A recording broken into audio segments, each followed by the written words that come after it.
Good morning, starshine. The earth says hello. The earth says hello.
Show me the one whose safety deems such destruction.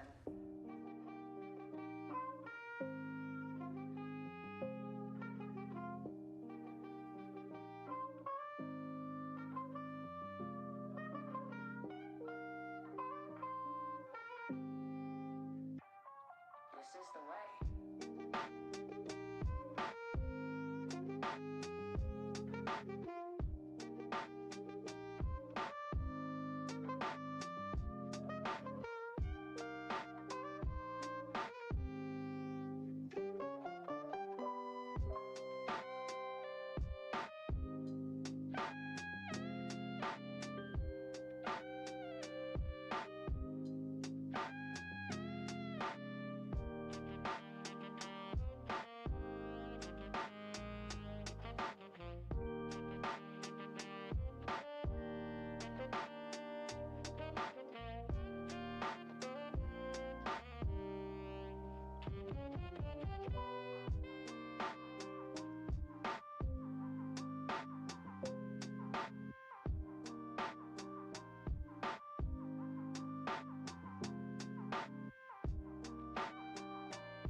Good morning, Starshines!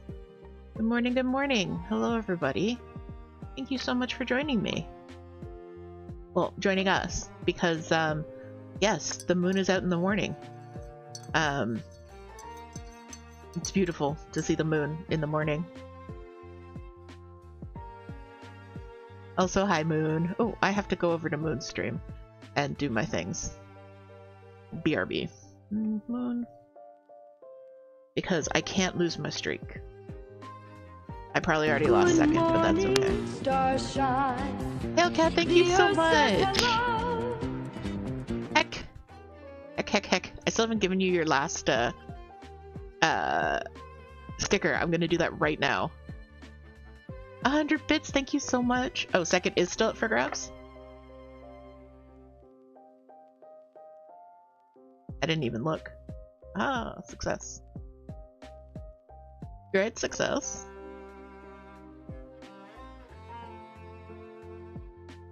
Good morning, guys. Thank you.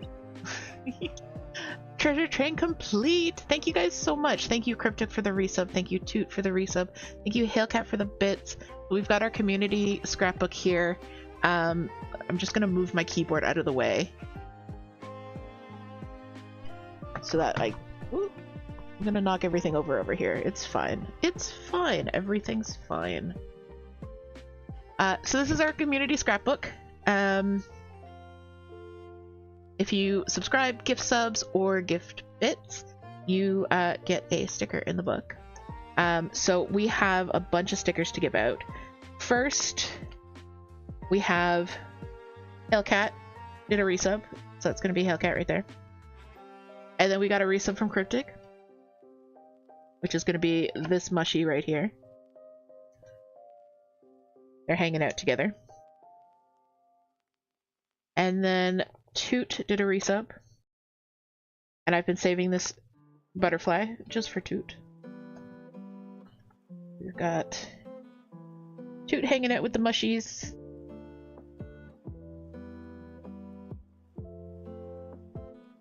So I'm gonna label them, but those are the mushies so far. And then Hailcat with the bits, so I'm gonna give Hailcat this beautiful little flower. Hailcat says, "You get away from me. Get away from me." I'm gonna plant the flower right here. Alright, let's do some labeling. So this is 100 bits. I didn't have quite enough room for that. That's fine. Yeah. I don't have enough room for this either. Alright, and then this one is Hailcat. I have to go look how many months it's been. This is Cryptic. I know you guys can't see too well because of my arm, but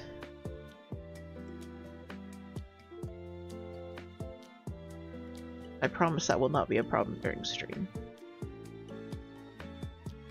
10 months for Cryptic. Holy crap. 10 months? Has it really been 10 months already? And Toot has been subscribed for 33 months. 33. Toot. With a little heart.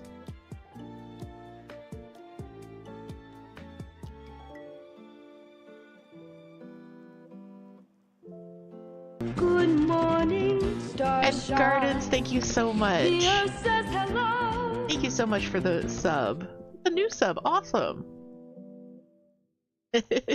I will take your monies. Thank you, I appreciate it. I do very much appreciate every sub, every bit. They all go right into taking care of our kids. We really, really appreciate the support on both channels.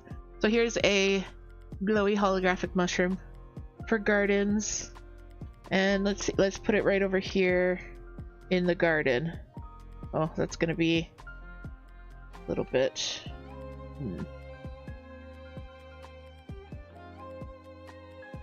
Need my scissors. Whoop. Hello to my head. I don't want this to cover up any of the flower. My garden is getting a little bit crowded. I picked really big stickers this month because I did really small stickers last month and it looked very empty. So this is for Gardens. New sub. There's a W in new. Awesome. Okay, there we go. So we got a new sub from Gardens. We got Hailcat with the bits. And then we've got our little cluster of mushies over here. Hailcat, Cryptic, and Toot the Butterfly. And Moon resubbed earlier in the month. Thank you guys so much. I really, really appreciate it. So we are in fact streaming with Moon. You can see on screen she's given Eunice some treats. So in a minute, we're going to start the shared chat and our lovely hangout. I'm so excited. I asked Moon if she would like to do a stream with me. I offered to do it at her usual time, and she countered and said she'll do it at my usual time, which is awesome. Great for me. So this goes back here. Gigi goes here. Hi, Bubba. Is it the Bubba Show? The Bubba Show. It's the Bubba Show. Hang on one second. I think I think Moon may be ready. Everywhere. Oh, hello. Hi. Hi. I am ready for shared chat. Gigi just jumped on my desk to say hi to Yuna, so. Perfect. Yeah. Let me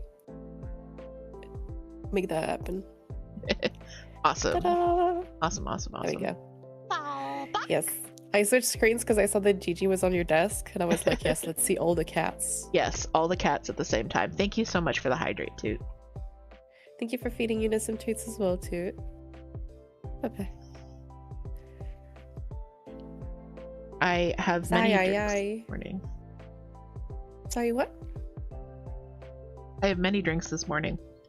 Although this morning I was making my advanced GG. Use code COZYD10 at checkout. And I almost put the powder in my coffee instead of in the water. Oh god, that would have been a strong coffee. Also kind of weird to taste. I'm telling you what. that coffee would have gotten me going. Welcome in, Riley. Thank you for getting your daily moonstone. Hail Cat and Riley. Oh, and I forgot, Cryptic poured my coffee today, so let's get Cryptic's name on the coffee cup.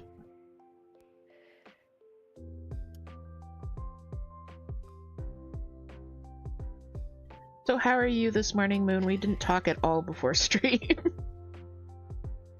I am good. I am not too sleepy. I expected to be a bit sleepier, but Yeah. I'm pretty awake. Good. So that's good. Yeah. I'm glad. And I realized, like, as I was starting stream, that I hadn't taken my meds yet. Oh no. So for the next Sorry, hour, Gigi. you guys are getting unmedicated Toot? Yes, Moon. Oh dear. I took my It begins. They take about an hour to kick in. Yeah, about. Usually when during the week, I will take them as soon as I wake up, like before I shower and go through the whole morning routine, so that way they get time to like kick in. Yes. Yeah. I tried to take mine at 8:30, so they're working by 9. I took mine at 9 today, so they just kicked in. Nice. Unmedicated Toot would also be a struggle. Medicated Toot is hilarious. We love medicated Toot. Yes, Hi, Toot takes Gigi. different medication. Yeah. I feel so bad because I Commander have to was in the kick Gigi out. background, and like when I said like when I said Toot instead of Moon, and he was just like, corporate needs you to see the difference between those pictures. They're the same picture. Yeah. Amazing. Moon and Toot. Yes. Gigi Welcome boy. in, Callie.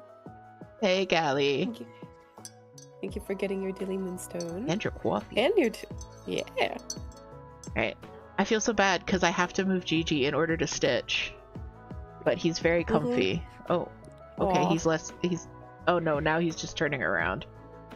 Oh dear. Gigi boy. But Okay. how are you doing? Now his head is on my hand. I'm doing Aw, okay. okay. Kind of low spoons, low energy today, but I have all of the drinks, so I'm hoping that will pick up.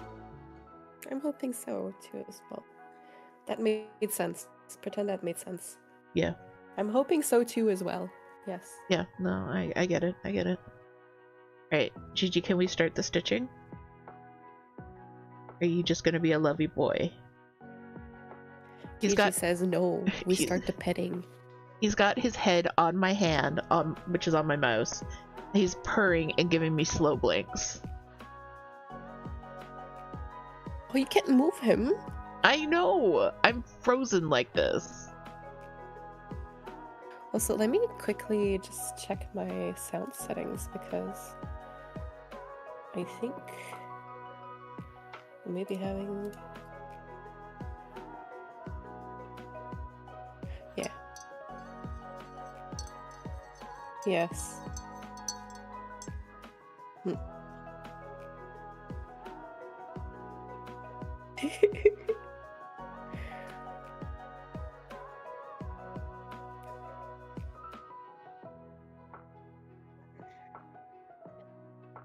Welcome in, everybody.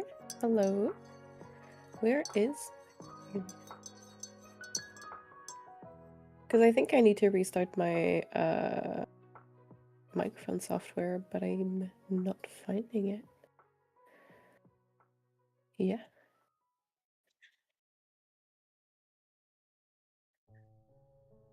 Bipedalism. Yay. Oh, there. Oh, okay. Oh. My task manager froze.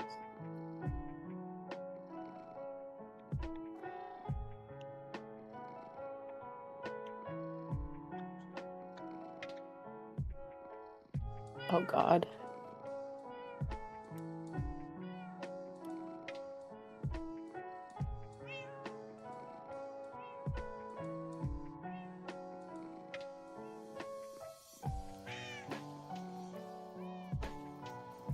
Oh no.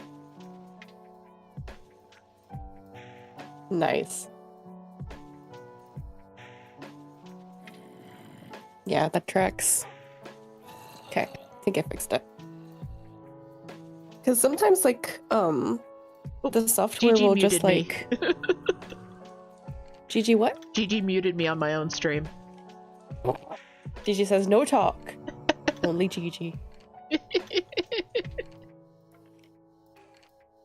You've almost finished your duck? Let's go, Jilly. Duck.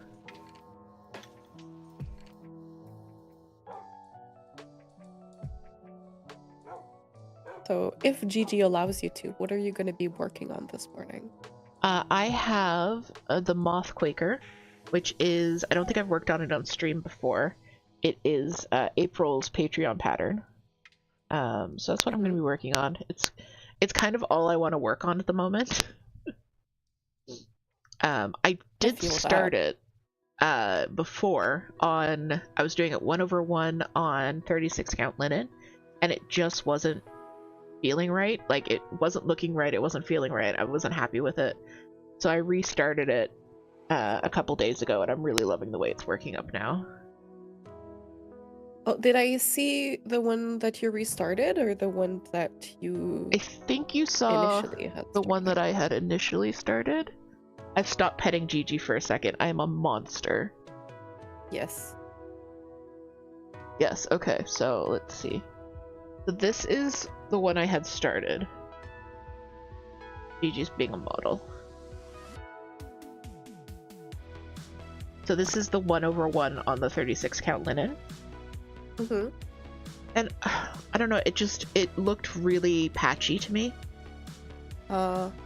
And like, I like the unevenness of the linen. Yeah. I like the unevenness of linen, but in this case, it was just that, and the 1/1, it just wasn't working. I think I would have been happy with this 2/1, but I decided to go with an Ada instead because I have a piece of Witch Old Ada that I wanted to use. Mm-hmm. Alright, Gigi, we're kicking you out. It says, let me know if you need me to come get him. I don't want to make Toot get up, so we're good. Gigi, stop loving on me. Alright, I'm going to move Gigi, but I'm moving him to the back of my chair, so we're still cuddling. Just off screen. Oh. I'm assuring you. Oh my god. That we are still cuddling. I am not the worst person. Okay. He likes to lay down on the back of your chair? Yeah, he does. And he stays there, so like, cute. No matter... Even if I'm... Because it's an office chair, so it rolls backwards. So he'll stay there. If you roll or go backwards, he stays there? That's so cute. Now I need to Okay. adjust my camera for my stitching. It's probably moved. Oh yeah, I definitely saw the other one. Yeah. Yeah, so this is the new one, this is the other one. Gigi is the tallest boy now. Yes. And Jilly is making brownies. Brownies. Can you share with the class? Justice for Gigi. He is not being abused. He is happily settled on the back of my chair. But yeah, he will stay there forever. Very cute. But how do we know he's on the back of your chair? Hmm? I could spin the camera around, but I don't know what of my office I would show. I was like, oh, I'll just use my phone to take a picture. My phone is my camera. Yes. I think about that very often, honestly. Gigi for justice. Gigi, are you going to be a force for justice in this world?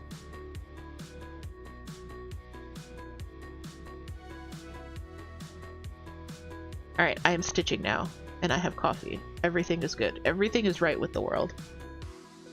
Absolutely. Same. I'm doing a big counting. Oh. Not really, I had to count at 3. Oh, that is big counting. I almost didn't work on this one because I will have to do counting. Oof. Because I've done True. one wing, so now I need to do the other one. Mm-hmm. Gigi already has a tuxedo on. Perfect attire for serving justice. That is very true, Cryptic. Yeah. Gigi? Gigi, are you secretly the Batman? Is that why you're wearing a tuxedo? You're being Bruce Wayne's. Good morning, Gwen. Morning, Gwen. Welcome in. Morning. Commander, I wish I could zoom. We zoom at owl space. Yeah. We zoom Which is at a destructive enough. but slow pace.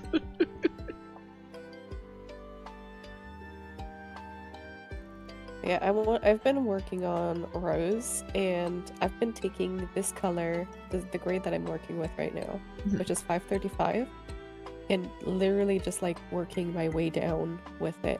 Nice. And it's been so satisfying. Like, you can really see the outline of a bookcase here. You can see another one here, and another starting here.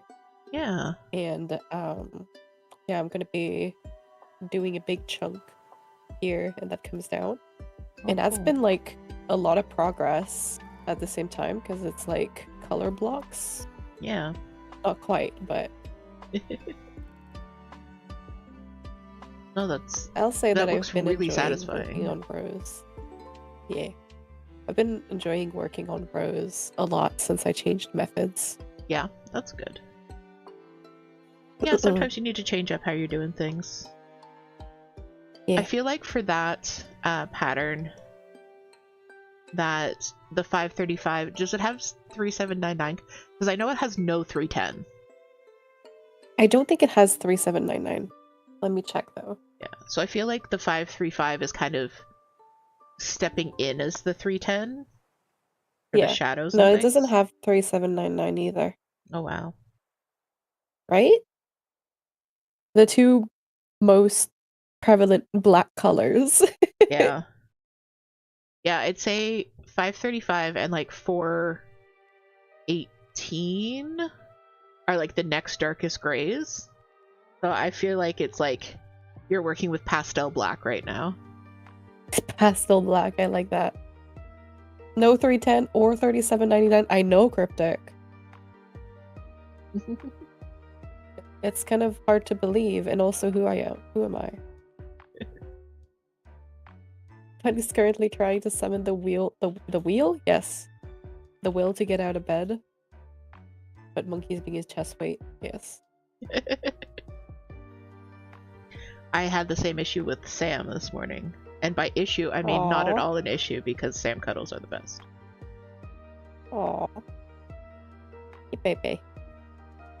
Commander was equally pinned down by Yuna. Yeah.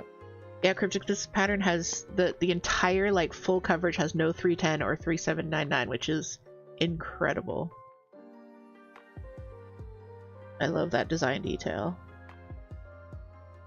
I gotta show you all the heat map of the 310 on Tiara suit. Yes, that would be fun. I love when you can pick one color and see kind of like the outline of the piece. Yeah.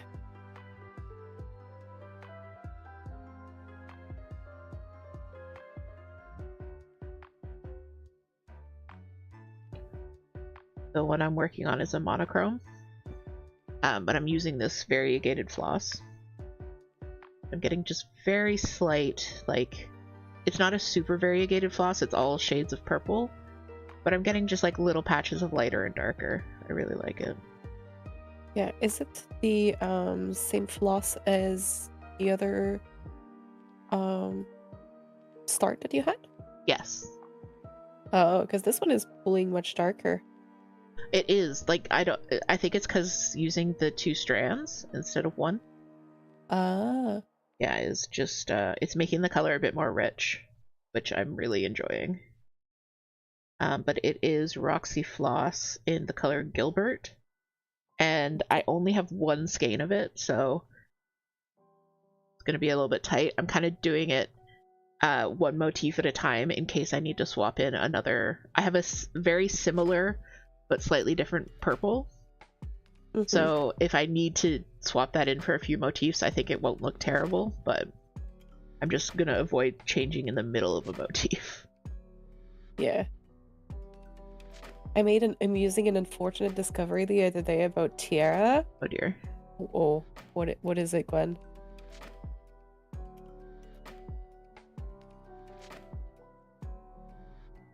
Both of mine are pinning me this morning, but I have to go to work shortly.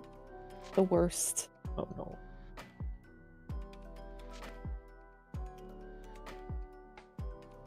Since I decided I'm going to work top to bottom rather than left to right, this next section is going to be entirely background murky darkness. Oh. Oh. Well, you gotta stitch it eventually, right?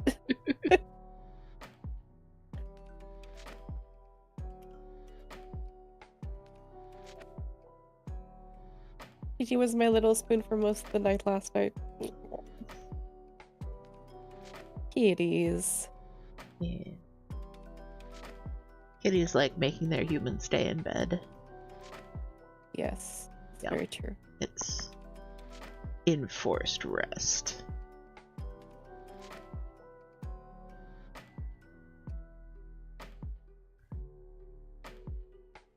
So you started off doing diagonals on that one, and Yes. you're just kind of doing cross country by color at the moment. Yeah, I'm doing kind of typewriter, type cross country. Just because I saw how much like stitching I could get done with just 535, and that made my brain go brrr. Yeah. But typically, like, I would just like start from the topmost region and go down with the thread and then start again. Nice. Thank you for the hydrate. But Too. I felt like, ooh, yes, hydrate. Thank you.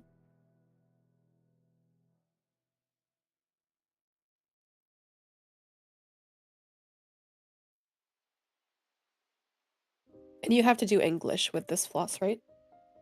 I do, yes.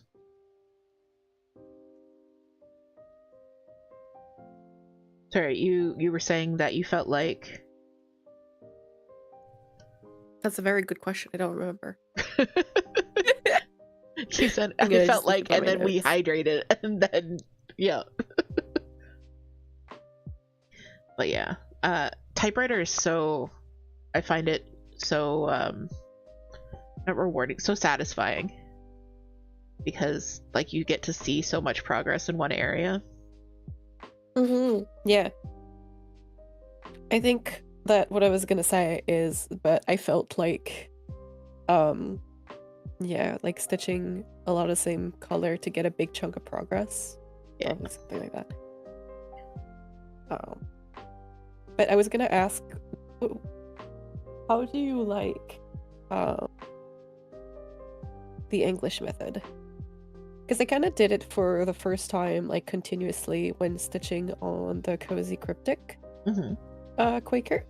Which, by the way, if you guys want to join the Cryptic Stitch Along, you can get it for yourself. Yes. On DH's shops.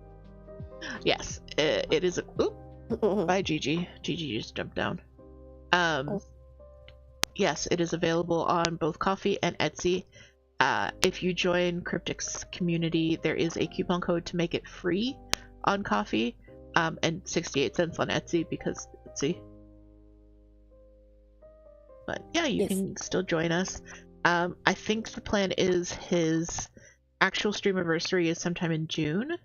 So the plan is like to get them all stitched up in time for that. But I'm not applying that same deadline to myself. Yeah. Oh yeah, so that was April. the first time that April. I was wrong. Oh, it's okay. That was the first time I was actually doing English for, you know, just a chunk of the project, not just like ad hoc stitches. And there definitely was a learning curve. And I don't know if you remember, but at some point I watched like a cross stitch university video, and the lady talking was very pedantic, but one of the rules of cross stitch between quote marks that she gave was that you should always start your cross in a corner that has the least thread, and then go back down in a corner that has threads. Yeah. And that allows you to have cleaner crosses, because when you're poking from the back, you're not piercing other threads or getting behind them and stuff like that. Yeah. That's the idea behind it. Yeah. And I was doing English, and I was like, oh my god, my crosses are so messy, like I'm not really enjoying this. And then I started applying that, and magically my crosses got much neater. I was like, oh, I see. That's so funny, because I've heard that when doing English, you should always make your crosses starting in the same corner and going to the same corner. Like, if you always start in the upper right, which upper right for me, then you should always start in the upper right to lower left, no matter what. So it's interesting that we've heard different advice, but I also do that where I try and come up where there's the least amount of floss and go down where there's more. Just because also not only making it neater, it's just easier. Like, it's easier to get the needle through. I'm finding that with, because I'm also doing English on my needle minder project, which I showed in the server, but I don't think I've shown on stream. But this is the needle minder that I'm stitching for Toot, and it is 1/1 on 32 count. But I'm also doing English on this, and especially at this scale, putting the needle through when there is the least amount of floss is like a game changer.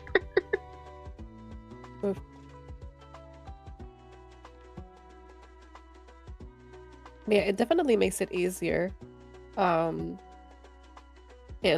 I guess that I was like using the, you know, doing it in the same direction, because I was stitching from the bottom towards the top, so I was just putting my needle through the top right and then doing the cross from, I don't know, from top left and then from top right. So I was still doing the same direction all the time.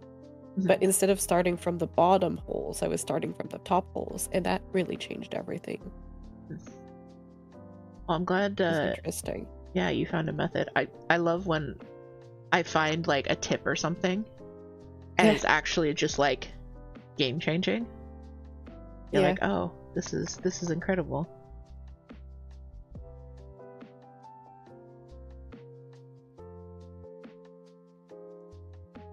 But yeah, I'm curious. when it comes to English, I do find that keeping an even tension is really important, and I think I have the muscle memory, or I had the muscle memory for that in Danish, but not in English. Yes. But I think I'm learning. I think my crosses are getting. I think I've practiced enough that my crosses are getting fairly neat. I'm stitching English.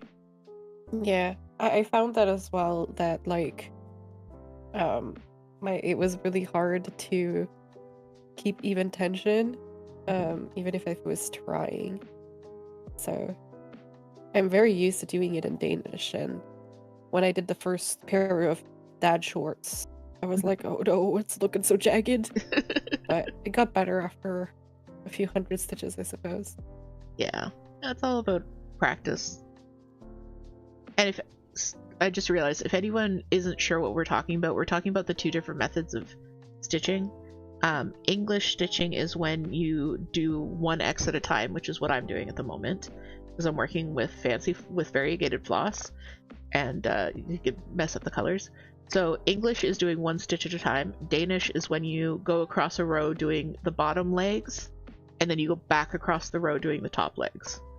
So yeah, that's just no method is better than the other. That's just what they're called. So that's what we've been discussing, is doing it one leg at a time, or one cross at a time. Yeah. And both have like their pros and cons. Like for example, DH mentioned that with variegated floss, they can't do, well, physically they can, but if they want the color changes and the variegation to really come through, it's better to use English while using a variegated thread. Yeah.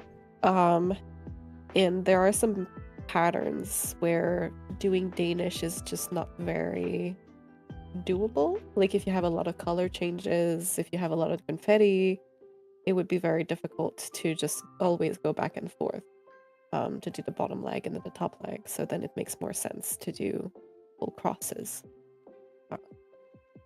And some people just learn how to do English, and that's just the way that they do it. Hailcat, because Hailcat says that she never would have known there were names to the techniques, and honestly I wouldn't have either. It's only in the last couple of years that I've gotten to know the names of the techniques and that there are different techniques. Like, I didn't know that I stitched Danish with a buried start. I just knew that that was the way that I learned how to stitch. You know what I mean? Like that was how you stitched. And then it's like, oh wait, there are many, many other ways. Yep. But I couldn't have told you the terms Danish or buried start, you know, even 3 or 4 years ago. Yeah. And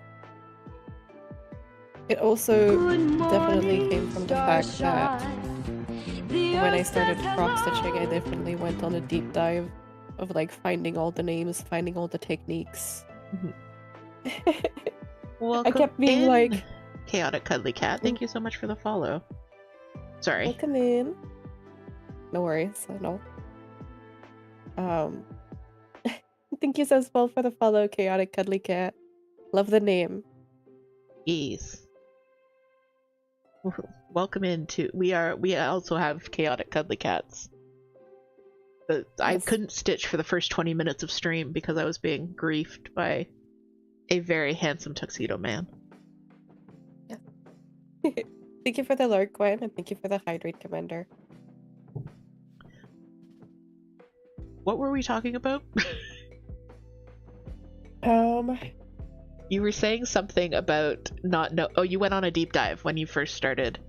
Yes, I went on a deep dive. Yeah. And learning all the things. And oh yes, I kept asking Toot and DH questions like, oh, what technique do you guys use? Do you use this thing? Do you use that thing? And we were like, I don't know. What?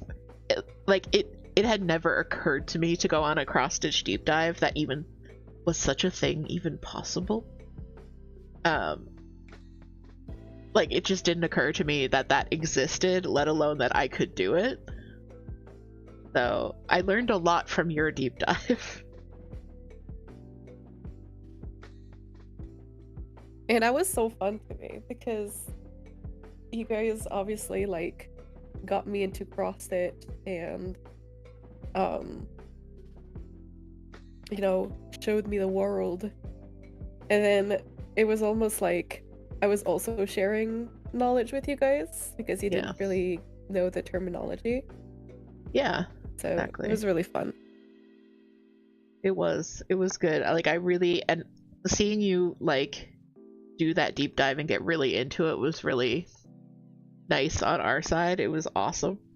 It's like, yes, grow, cult member, grow. Yes.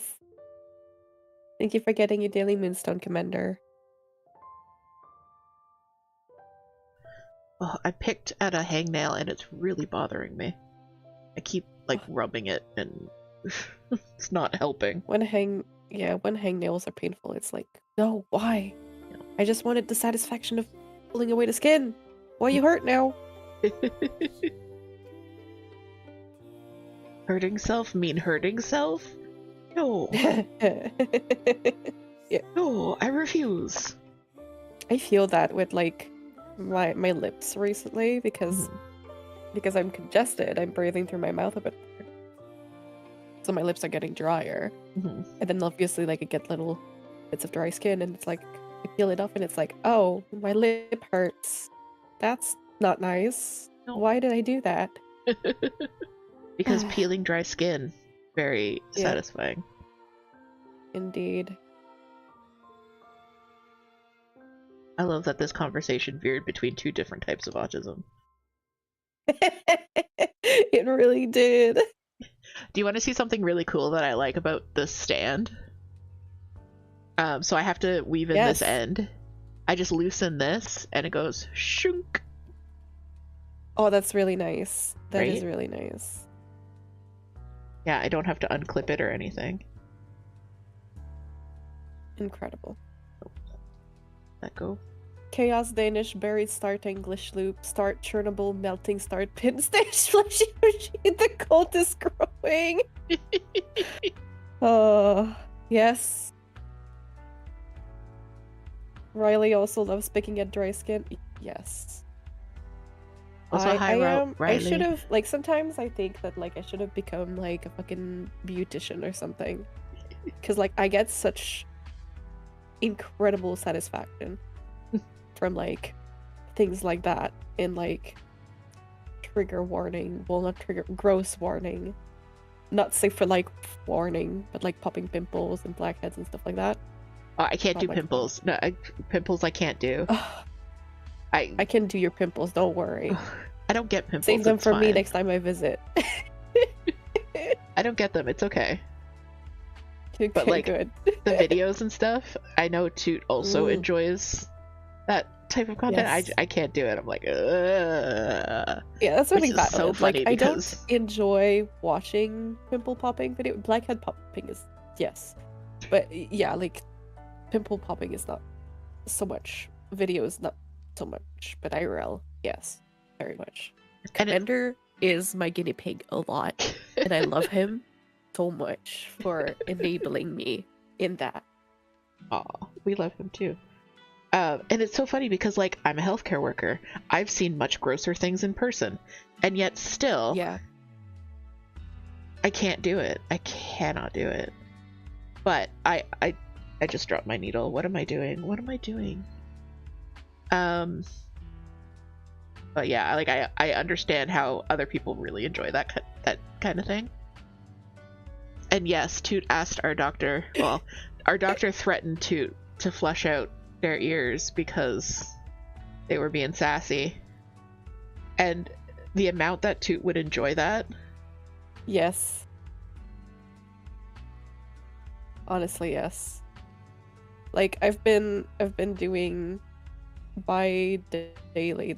I've been doing sinus rinses twice daily. Past month and a half. And like at first I was very anxious about them because the sensory of them is not nice.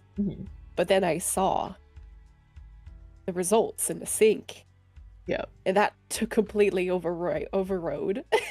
Inside I was like, yes, satisfaction.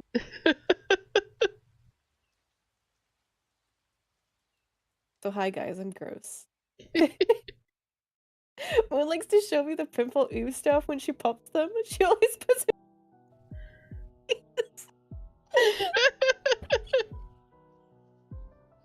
Cryptic, quickly I'm changing so the sorry, subject. Gamet. It is Pi Day. It's 3.14 exactly. Yeah, it is Pi Day. What is everyone's favorite pie? Probably coconut cream. I think mine would be basic bitch apple pie.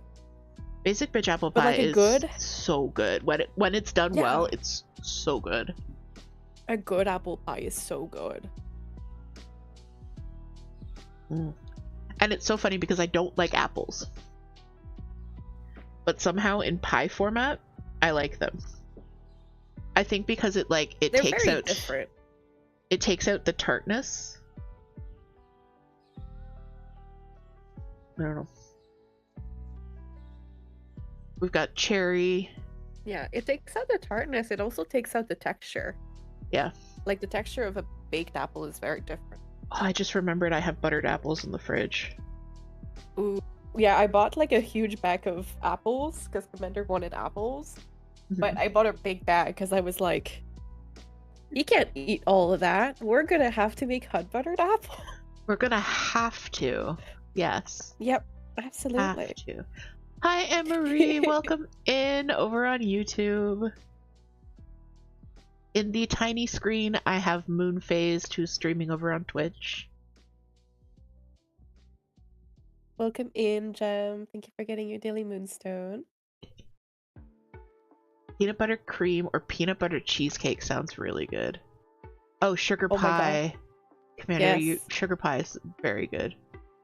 And pecan, like pecan and sugar pie are pretty much the same thing, just one has pecans. Yeah, I had never had pecan pie until like very recently in my adult life. They're good. Oh, so good. Because yeah, I Sugar, think how'd you that get so hot? in Quebec, we most often make sugar pie or like a different type of pie that we call pear pie. I don't know why, but it's basically sugar pie, but you mix oatmeal in it. Well, Okay. or oats. Interesting. So those are like our staples as well as apple pie. And like one thing that like we really don't make is pumpkin pie. Yeah. And that's a very English Canadian thing apparently. Because I never had really heard about it. For a long time, and I don't think I've ever had it. Pumpkin pie? Either. This is gonna shock some people, but I actually don't like pumpkin pie. I love pumpkin pie spice, like the flavors of pumpkin pie, but something about adding actual pumpkin to it and then the texture, no thank you. That's honestly valid though, because the texture is indeed very Oh my god, a coconut cream pie. yummy. So St. Patrick's Day is coming up this week, and we're getting corned beef from a local deli. I'm gonna get a slice of coconut cream pie, and I am so looking forward to it. Ooh. It's my absolute favorite. It's like, because they do I've the never really had like, ooh, okay, we'll have to get it when you're here, because they do like, like the coconut cream is like this thick, and then the whipped topping is like this. Oh, it's so good. Oh. Yeah.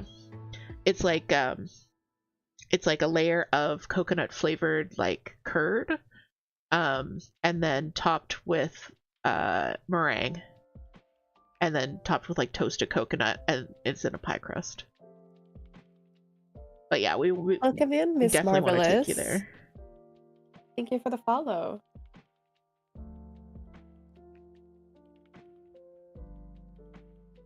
Hope you get cozy and enjoy.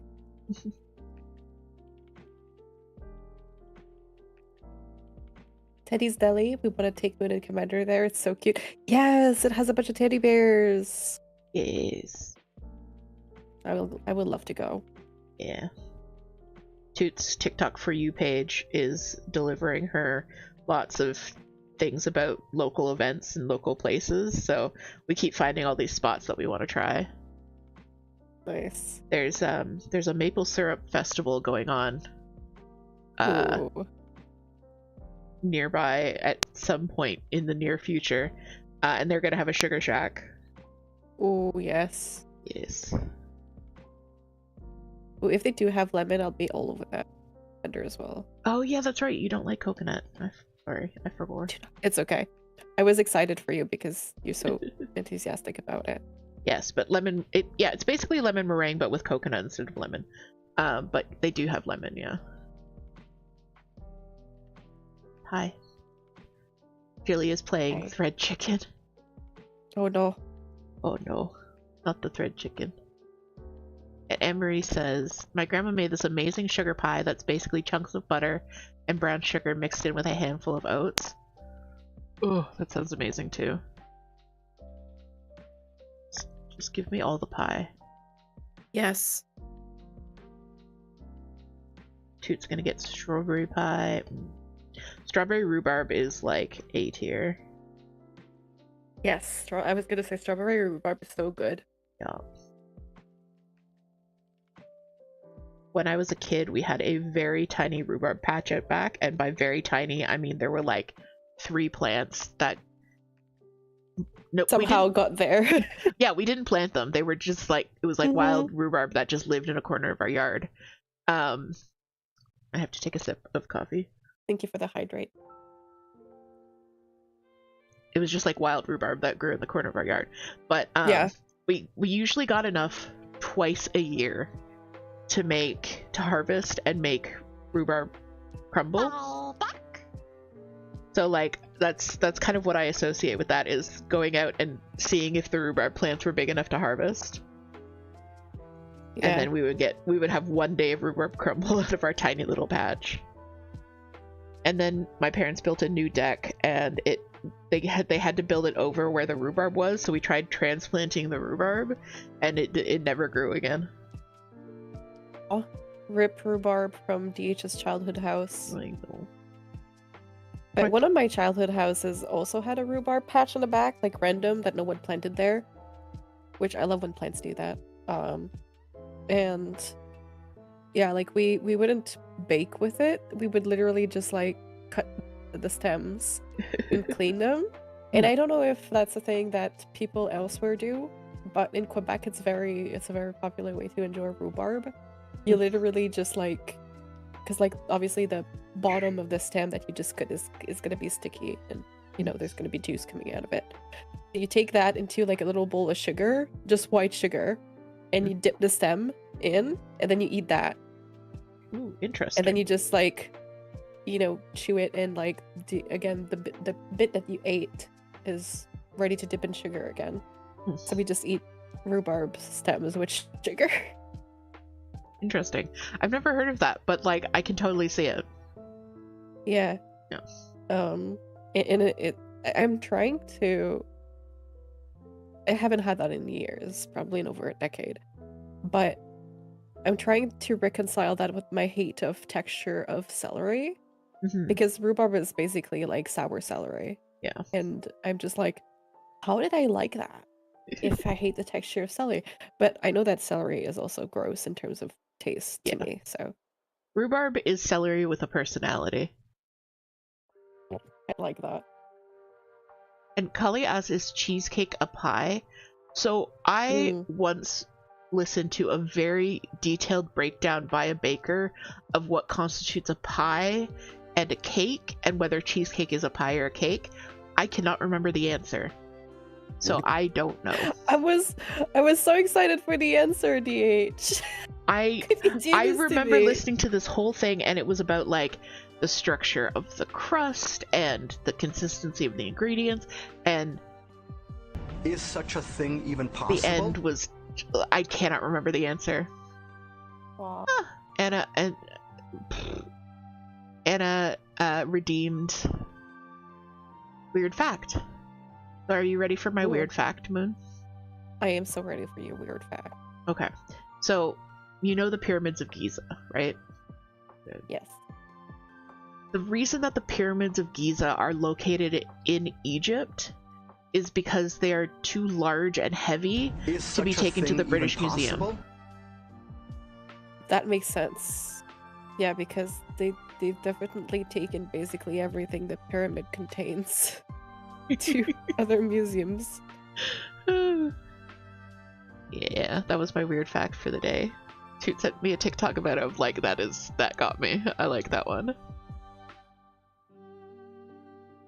And Toot has also redeemed. It's a joke, but also it's true, because it's so true that if they had been able to, they would have. Yeah, if they had been able to break down the pyramids and transport them the way that they did the Elgin marbles, the pyramids would be in the British Museum. Yeah. I actually went to the British Museum once. I don't know if I ever told you. I don't think so. Well, let me do the Wisdom of Cryon, and then I'll tell you about the British Museum. Yes. Okay, so this is the deck of Oracle cards from the Angel Cryon. The Angel Cryon as channeled by Lee Carroll. And they're either unhinged or helpful. You never know what we're gonna get. So let's draw a card together. I'm kind of like shuffling them on my chest. Actually, I can move my stand. And I love this new stand that I got. It's so nice. I'm so glad you love it, because yeah, I know the previous one didn't quite fit the mark. Yeah, I had such a bad experience with 2 previous ones. Alright, our card for the day. These are your times, bought and paid for with thousands of years of incarnations and work by yourselves. Claim this time. You are empowered to do so. This is why you are dearly loved. I think we've gotten this card before, because I remember the "this is why you are dearly loved" part. I don't remember that one, so it's news to me. Claim this time, Moon. Yes. It has been bought and paid for. That's great. By thousands of years of incarnations and work by yourselves. Not yourself, but your space selves. Amazing. Welcome in, Anna. Anna redeemed an animal fact with Moon about otters. So I know like a few very common facts about otters. Like one in being that their fur is waterproof. Like they have like an oily coating on their fur, and they groom themselves a lot because of it.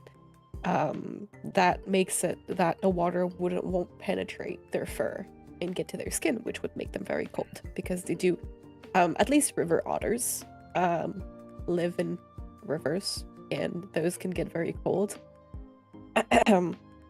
Another fact about them is that that I learned from watching YouTube videos, and I don't know the name of the channel, but it's basically a Japanese couple, and they own a couple of otters that are named Hana and Kotaro, and they're so cute. They have a lot of personality, and the amount of vocalizations that they're able to produce is actually incredible. Because, like, we all know, like, the high-pitched kind of whining of otters, but they can, like, growl and purr almost.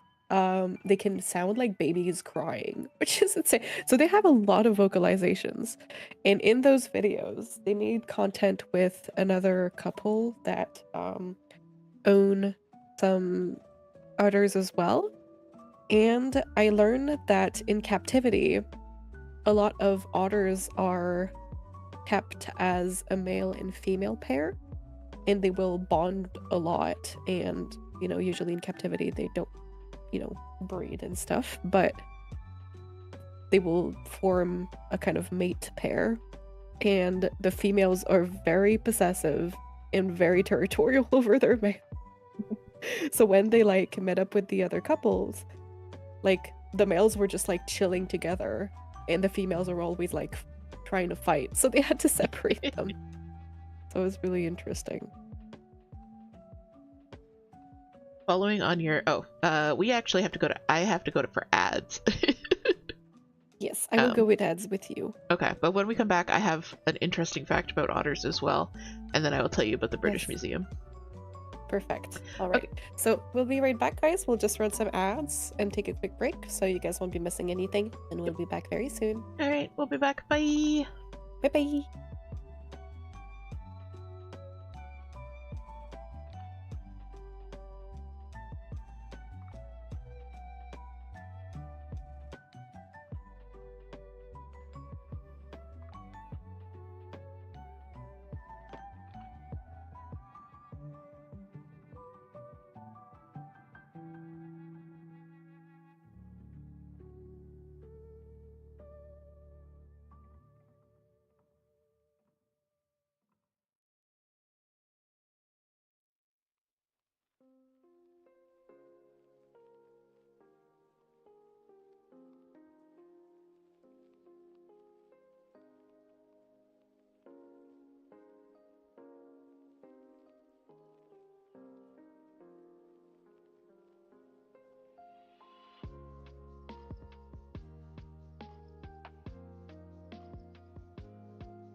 Hello everyone. I hope the ad should be finishing up right about now. Yes. Alright, welcome back everyone. I hope you had a lovely little break, got up, stretched, did everything you needed to do. Let's go see whereabouts Moon is. I am back. Oh, hello. Oh, hello. And thank you as well so much for the follow, Connie Crossing. Welcome to the moon. Welcome to DH's Cozy Cottage. DH's Cozy Cottage, I like that. But yeah, it's interesting that you talked about the vocalizations that otters can do. So there are, so okay, in the Amazon, along the Amazon River, there were tales and stories of these cryptids, of like river wolves and Sorry. bless you, of Thank you. river wolves, and they had these glowing eyes, and they had these glowing eyes, and they would stalk through the night, and they would make these like howling guttural barks that you could hear, and all the animals would run from them, and they were like cryptids, right? Turns out that it was actually Just otters. yeah, it was a species of otter. They were very large. They were incredibly large river otters. But yeah, like people, explorers thought that like the locals were just making it up because it sounded so unreal. Yeah. And then zoologists realized that it was it was just these incredibly large species of otters. Okay, bye Sam. Sam Hi was on my Sam, bye screen. Sam. Sam was Wait, on I my missed screen. some messages. Riley says, speaking of otters, I have otter slippers I got when I was in Alaska. They're very cute. Aw, that is very cute. And Anna said, there is a zoo close to here where they only have rehabbed animals, and they have otters, and you can feed them and stuff. We should go. Yes! Yeah! We should go! Thank you for blessing me. But yeah, oh my, I would love that.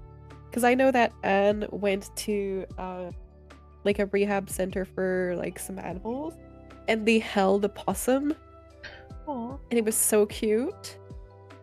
So yes, I don't know if it's the same center, but I would absolutely love to go. I went to I a love rehab wild center animals. for sloths when I was Oh, in South America. It was That's as so cool. adorable as it sounds. And yes, I got to hold a sloth. oh, I got to hold a baby sloth and a grown-up sloth. babies. Even the grown-up is a baby. Did you know that to conserve energy, sloths have evolved to have their muscles tensed up at rest?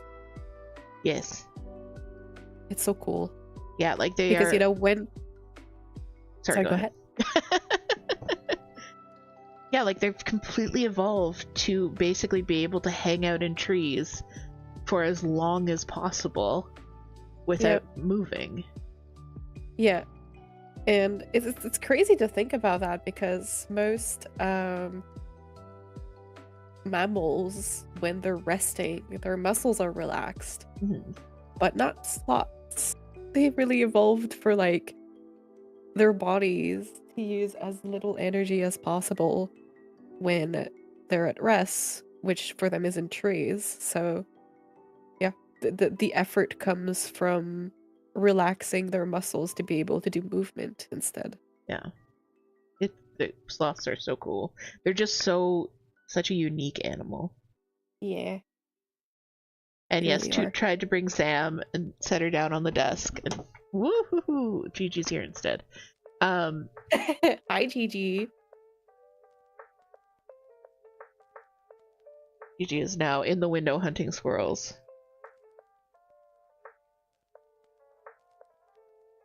Very good. Yes. Keeping a check on the hypothetical squirrel population. Hey, Rainbow. Welcome in, Rainbow. Bonjour. Bon matin. How are you doing today?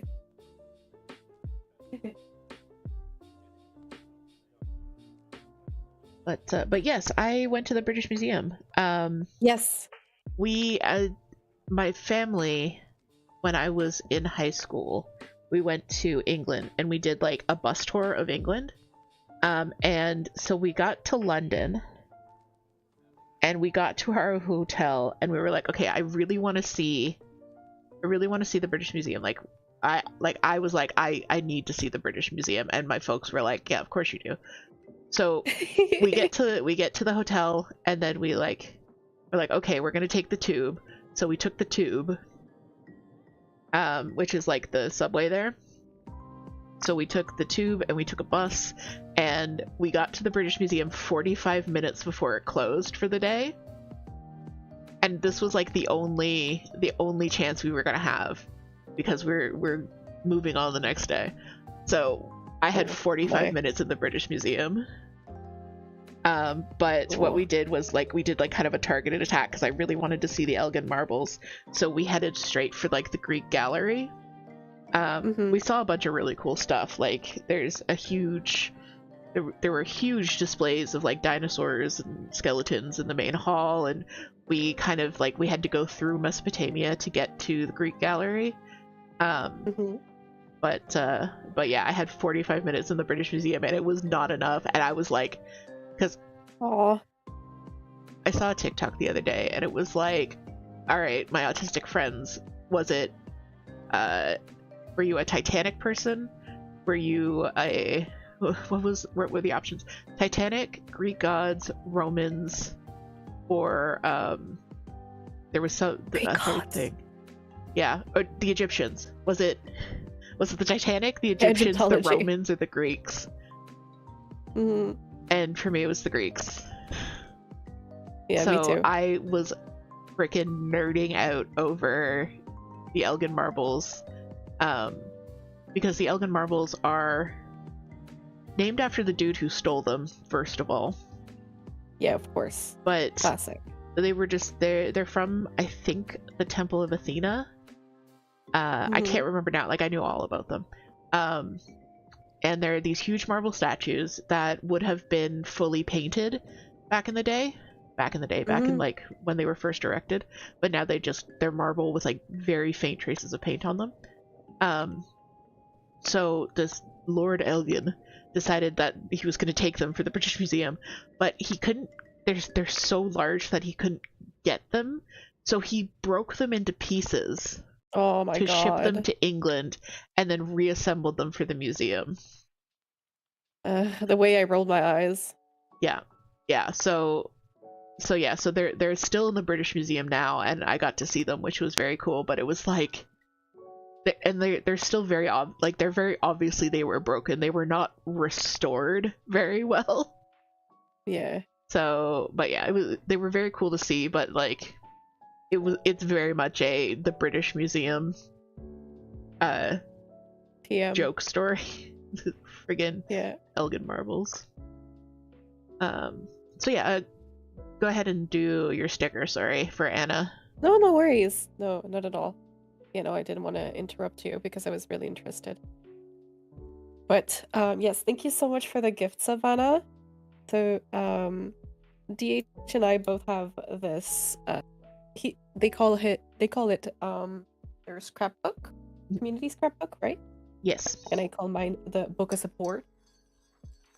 And essentially whenever you support the channel, you get a sticker. So we have monthly pages, and this month's theme is dragons. So you can see we already have a lot of dragons, and we have a little grab bag of stickers here. So I'll get one for you. No, don't worry, Tana. I can speak. Whoa, can I speak today? Anna, don't worry. I got you up way before your usual wake up time. I take full credit. Full responsibility. Yeah. I'm going to do a redraw because this little guy is everywhere. Another queen. Yeah. Okay, here. This one is a different shape for sure, though. And here we go. A little blue and orange dragon for Anna.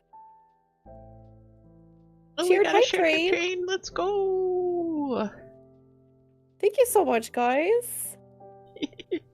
Well, if you want to get special emotes, you guys can participate in this hype train if you'd like. Yeah. And you can do that on either one of our channels as well, and you'll participate in the same hype train. Yes. And it will level up together, so. But thank you. Yeah. Hype train. Welcome in, Argyle. And Rainbow said, yeah, I hope so. I hope you can have a restful day, my Rainbow. I hope that you can enjoy hanging out with us as well. Here. Oh, this pen is running out of ink.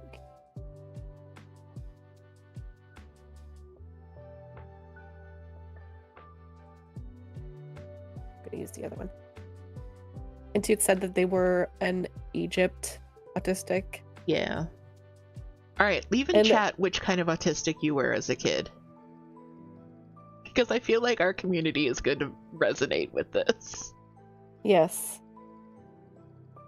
I was a Titanic and Greek gods person. Yes, same. When I became a teenager, it became an astrology and K-pop autistic as well, which is a rarer breed. Yeah, because it's recent. I also took a detour into astrology.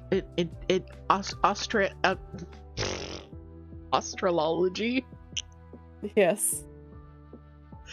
I think that's the study of Australia. I don't know. Yes. I also took a detour into astrology for like a hard like at least a year or two. I was doing the Anna, thank you so much for the gifted sub. Aww.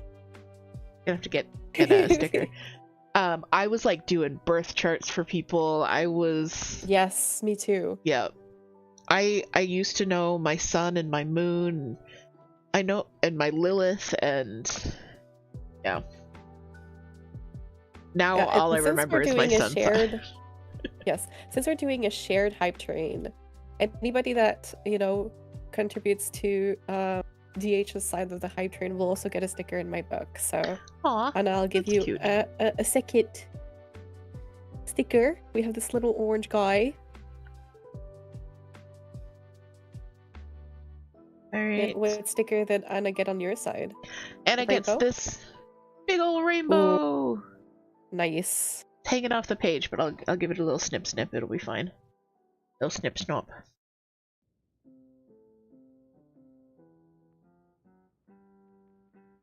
And the Lady K and Riley were Greek.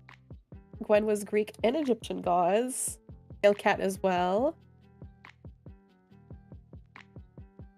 Lady K said stars. Commander said astronomy and physics, then moved on to philosophy. Philosophy, yes, Moon. Argyle was an audiophile. Thank We you, got quite a variety. Yeah. And Toot was a Titanic Greek gods autistic too. Yes, thank you for being my brain there. Always. Sometimes the brain cell does things, and we have to rely on the external brain cell. Yeah. At least one of us has the brain cell right now. Yes, at least. Yeah. But yeah, thank you so much for the support, guys. If I'm the brain, we're in trouble. If our brain is not streaming right now, are we even streaming? Da, da, da. Da, da, da. Kelly was anime manga. Yeah, I was also anime. Yeah, you've heard my back in the day Peepaw anime stories. Yes. Oh, no. No. You okay? Yes, I'm okay, but I'm also not okay because Rose Library's project box just fell on the floor. Oh no! Oh, that's the worst. That happened to me the other day. Bobbins everywhere. Because like it doesn't just fall on the floor. It like falls and then it explodes. Yep. I'll put it back together with you guys. I'll use this as accountability. Oh no. Yeah, that happened to me with those are all the Enchantress. bobbins that were on the floor. God.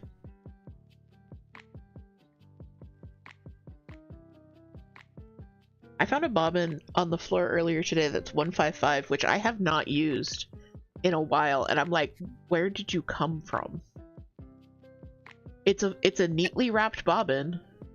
It was on the floor. Okay, I think maybe the cats are getting into cross stitch. Yes. Thankfully, this didn't go too far, because this is like my little fort jar for when I have this project box out. That's good. Kali founded their high Thank school's you for the anime bobbin club. too. I founded my high school's sci-fi appreciation club. We were called the Nice. Collective. And because we had a staff member as our we had a faculty member, we were an official club, which meant we could do field trips. So Nice. we did a field trip. We got out of school in the middle of the day, and the school paid for us to go see not Phantom Menace, Revenge of the Sith the day it came out in the theater.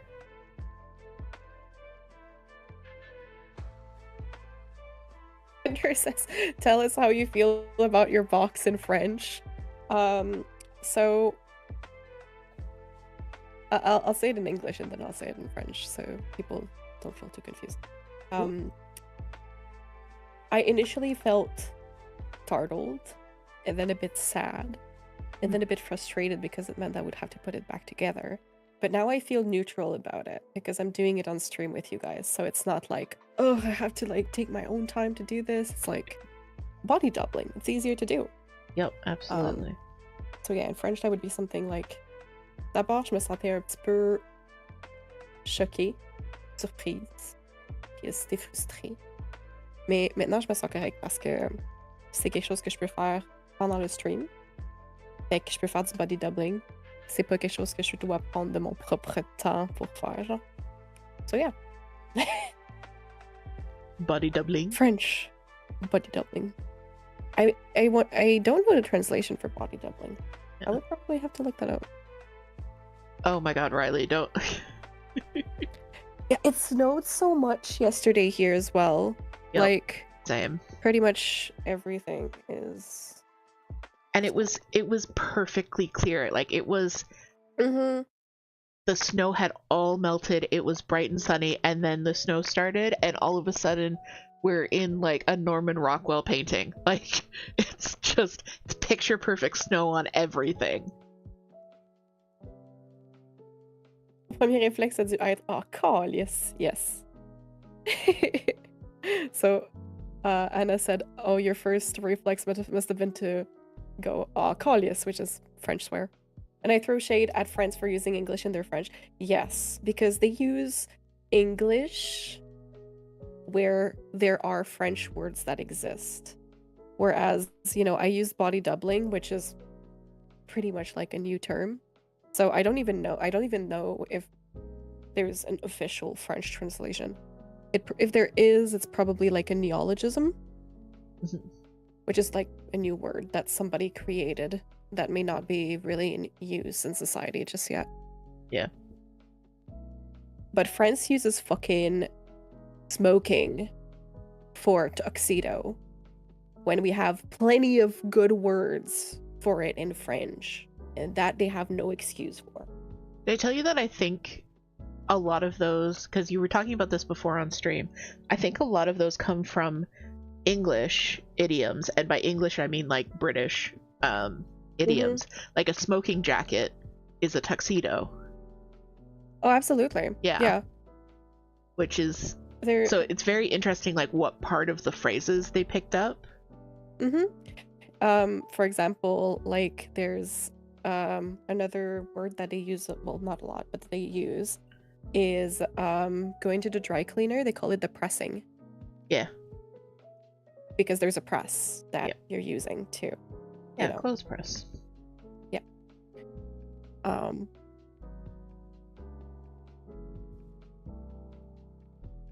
Did you also say pendant le stream? Yes. Stream in French. It's also a neologism, but if I were to say stream I think it would be Insta video, which nobody uses. So that's not like a Quebec thing. That's a French speakers as a whole. Mhm. But you're right, I did say stream in English. Like a streamer in French, the correct term for it is Insta vidéaste, which nobody knows what that means if you tell them. It means basically like instant video person. An instant video person. Hello, Yeah. I am an instant video person. Diffusion instantanée would be a good translation as well. But like I guess like what French speakers try to do when they create a new word to translate something that English came up with, they try to like make it into a word instead of like an expression or like a sentence, if that makes sense. Yeah, like you want a word for it instead of a workaround phrase. Yeah. Yeah. And that reminds me, Anne has a lot of feelings about the translation for scrapbook Oh yeah. that they tried to create. Yes. And that translation was something like collimage, which is like a combination of the word to stick and the word picture. So it's basically like Sticky a word pictures. that we create that says stick picture. Yeah. Yeah. Welcome Yeah, to Commander my. didn't even know that word. Okay, now I have the cozy community stick picture. Yeah. Anna says, don't get me started on OQLF and their made-up words. Yeah, because the OQLF is the organization that standardizes, or like that creates neologisms like those, and tries to standardize them. But it doesn't always work, because if you're trying to tell like a group of people start using that word, if it's not a word that is like not how to say, if it's not a word that creates an economy in language, people are not going to use it. Yeah. You have to have a reason to use a word that is like, usually people will use the simpler word or the more familiar word. So if you don't, give it to the population early enough, or it's like too weird, people won't use it and they'll use the English word instead. Yeah. For a lot of things. Which Welcome makes in, sense. Nastasia. Hey, Anastasia. Thank you for the lurk.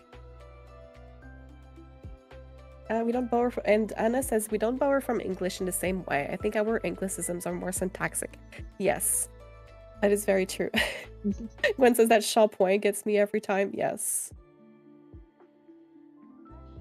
And yeah, like in Quebec, we tend to use verbs from English and kind of naturalize them. So for example, French from France people, when they talk about a parking spot, they will say le parking. So in French from Quebec, we would say le stationnement, which is French for parking lot. But we would say that we park in the stationnement. So we would say se parquer. So we add like the French verb ending to the English verb. Interesting. To kind of make it into French. But then we use the correct between quote marks, French word for the noun. Interesting. So yeah, we have like I feel like integral borrowings from English is very valid in certain contexts where there's not an equivalent really to talk about the reality. So like if you're talking about, I don't know, if I'm talking about Korean food and I'm talking about kimchi, I won't say like fermented pickled cabbage, I'll say kimchi. Yeah. So in the same way, I could talk about the stream or about body doubling, because those are not really things that translations have been established for. Whereas, smoking, pressing, from the French language. There have been translations established for many decades for those. Oop, my God. I love how I almost yeeted everything. Oh no. I Again. love how every stream that we do together, there is a linguistics portion. Yes. And because both of us studied I feel like, linguistics. yes. And I was gonna say that I feel you may know a bit about that for studying the Celtic languages. Yeah. Yeah. Because obviously those languages also have, you know, words that they use in place of English, but most users would end up using the English words anyways, Yeah, right? absolutely. Yeah. Or they just like slightly change the English word. The one that comes to mind is microwave. This is my favorite example, but when microwaves were first introduced, people called them the popty ping because it's such a good word. I know popty means oven, so it was the ping oven. It was the oven that went ping. Now they say microdon, so kind of just taking microwave and making it Welshy. Good morning, Kat, thank you so much for the raid. The earth says hello. Welcome in, Raiders. Welcome in, Raiders. Hi, Kat. We are stitching with Moon. She's in my little screen there. But welcome in. How was your stream? What were you guys up to? Good morning, starshine. Lady Wing, thank you so much for the The follow. earth says hello. Oh goodness, hello Schultze, hello Lady Wing. Hello Cat. Hello Gardens. Thank you so much for the follow, everybody. Yeah, Moon and I are just stitching together on this lovely Saturday morning. And we're talking about what kind of autistic you are and linguistics. So, yeah. Been up all night stitching. Wow. You need bed, sleep, rest, I'm sure. Yes. 11,000 stitches. 1,100 stitches. Amazing. That is so many stitches. Yeah. Insomnia is rough. I used to suffer from insomnia quite a lot in university. And yes, Lady Wing, I recognize the name. But thank you so much for the follow. I scared Moon there for a sec. No, I used to suffer from insomnia quite a bit in college, but not so much now. No. Yeah, I know DH's sleeping schedule now. I know they're sleeping well. Yeah. I try. Yeah, I also did suffer from a lot of insomnia back when I was in college. Thankfully that resolved itself.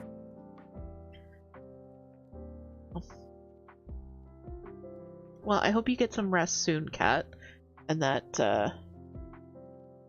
it doesn't reoccur too soon. You getting back on track, and then your body said nope. Yeah. Oh man, trying to get your body to regulate again can be such a struggle. But I hope you can get yourself sorted out and get everything kind of back where it's supposed to be. But yeah. And I really hope you get some rest soon. Yeah. Thank you so much for the follow, Lady Wing Designs. Welcome to the moon.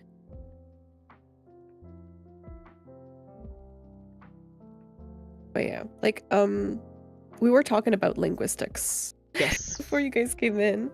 And I was going to say that in linguistics there is the theory of the economy of language.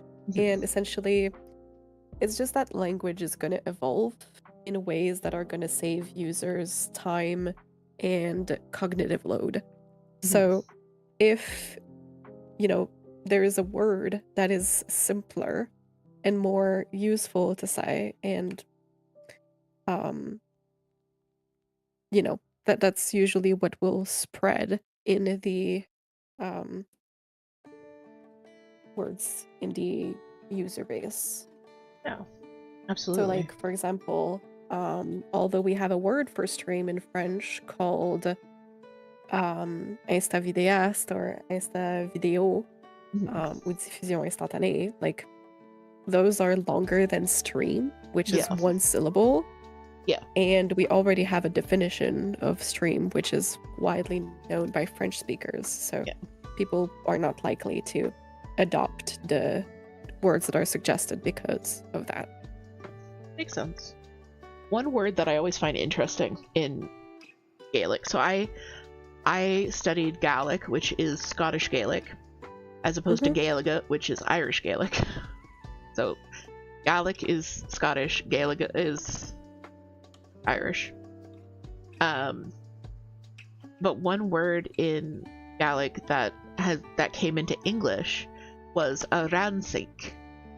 Roundseek, I think my pronunciation is terrible. It's a verb, and it came into English as the word ransack, which you know the definition of ransack. It's like ransack. But since it came into English, the meaning has deviated, and Interesting. now it means to study. Like, I'm going to the library to study. That is so interesting. Yeah, but you can kind of see the deviation from physical ransacking to like a mental ransacking. Yeah. But I always find that super like that word has always stuck out to me as just being like a really interesting example of transference the other way. Yeah, and that's like, it's interesting because they come from the same linguistic root, but you know how in evolutionary biology we talk about convergent evolution. There's also kind of the same thing in languages where two words are going to look similar but have completely different like meanings, and we call those false friends, because you would look at them and think that they have the same definition because they are very close, but they actually don't. Yeah. So that would be an example would be librairie in French and library in English. Yeah, because library means bookstore, right?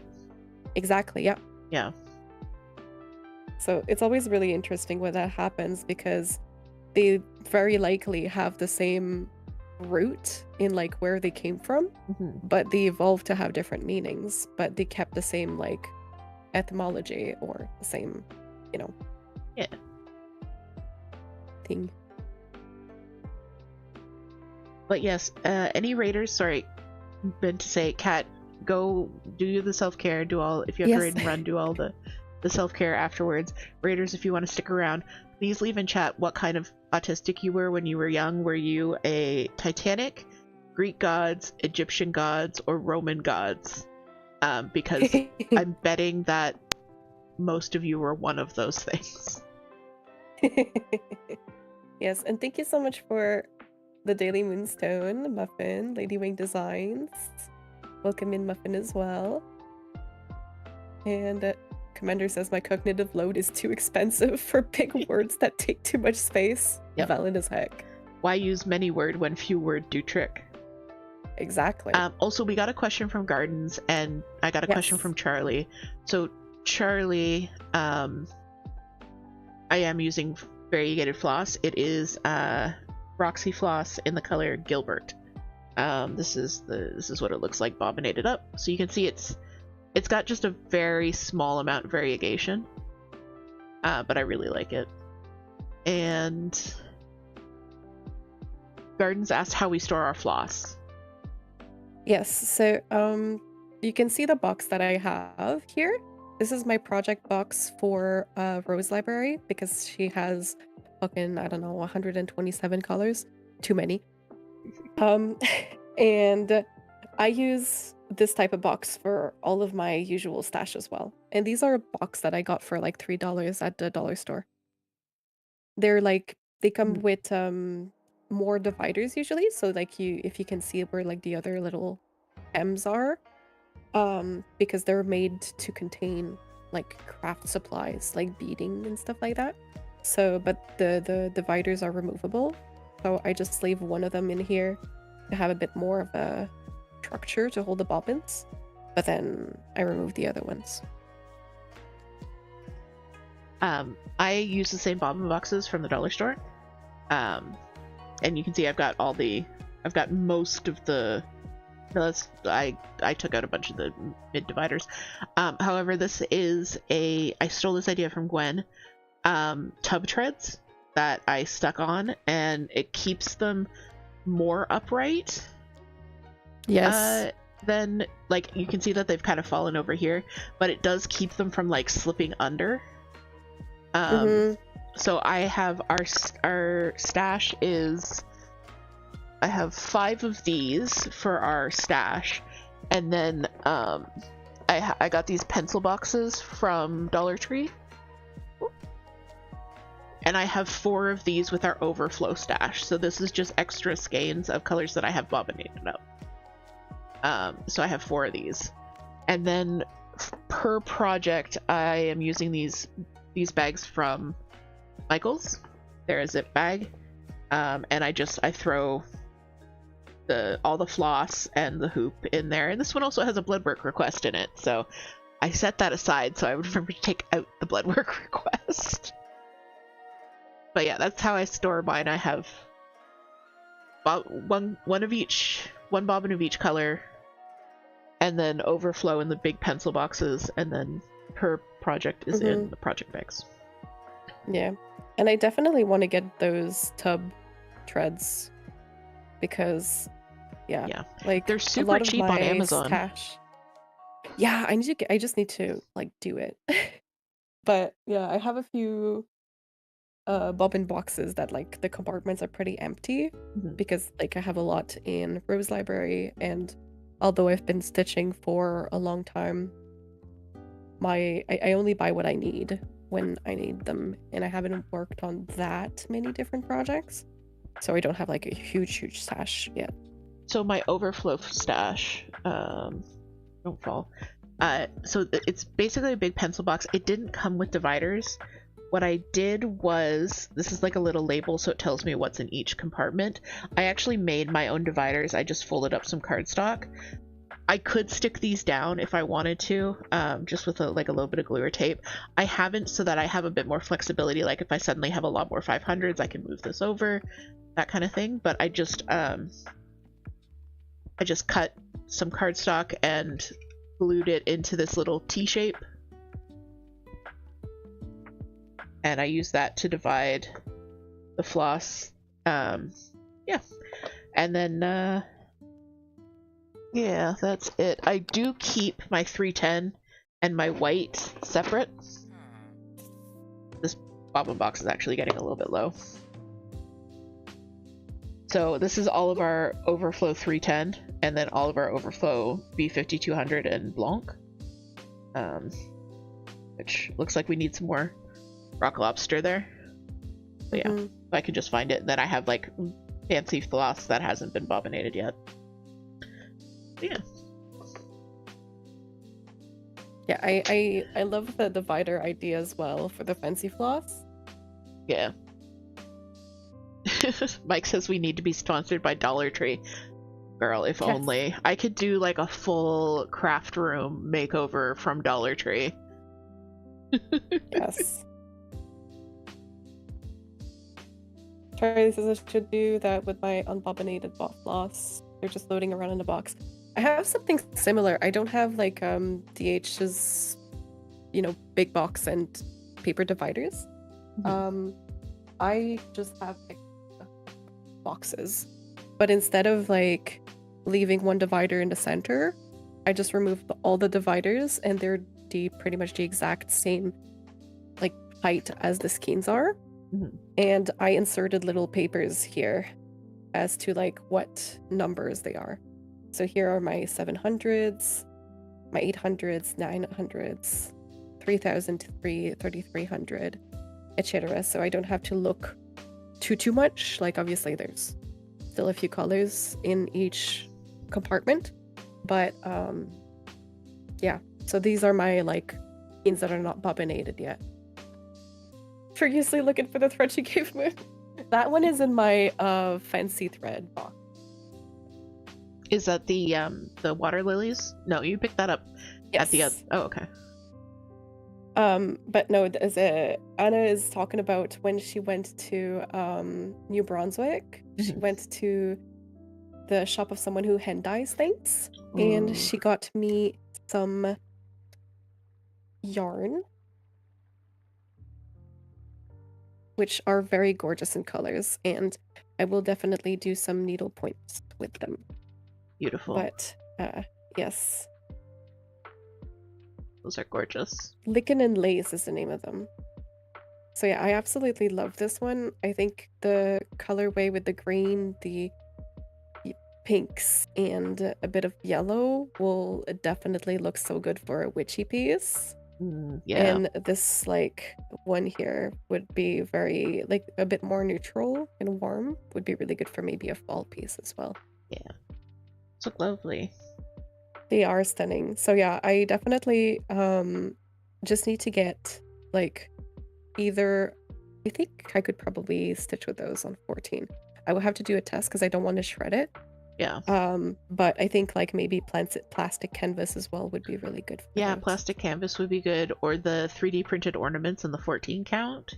I Oh think yes, that would be good yes. too. Yeah. The more neutral one is almost unicolored. Aw, that is that's true. Also, Toot... Is that why you got it? Oh, sorry. No, go ahead. Toot asked a question in chat. Which is? Directed at me. Which is... specifically pronouncing it Celtic, which is incorrect. Let me go. Do you have any interesting Celtic words to teach us for the #1 most Irish of Saint Patrick for his birthday in a few days? So Toot's rage baiting me. This is my Chernobyl right now. Y'all about to learn. Saint Patrick was not Irish. Also, he didn't convert most of Ireland. That was actually Saint Columba or Columcille. So Ireland was mostly Christian when he got there. Also, he was British, and by British I don't mean English. I mean not Anglo-Saxon. I mean he was part of he came from like the Welsh area, which is the Brittonic Celtic area. There are two different branches of the Celtic family. Basically, you've got the Gaelic and the Brythonic. And the Gaelic is Irish, Scottish, and Manx, and the Brythonic is Welsh, Cornish, and Welsh, Cornish, and another one, which I have forgotten. Jesus. Anyways, it's not Breton. It's spoken in Brittany. Norman? No. Okay, I'll remember some other time. But yes, so he was like of the Welsh British area. He was abducted and taken to Ireland as a slave as a child.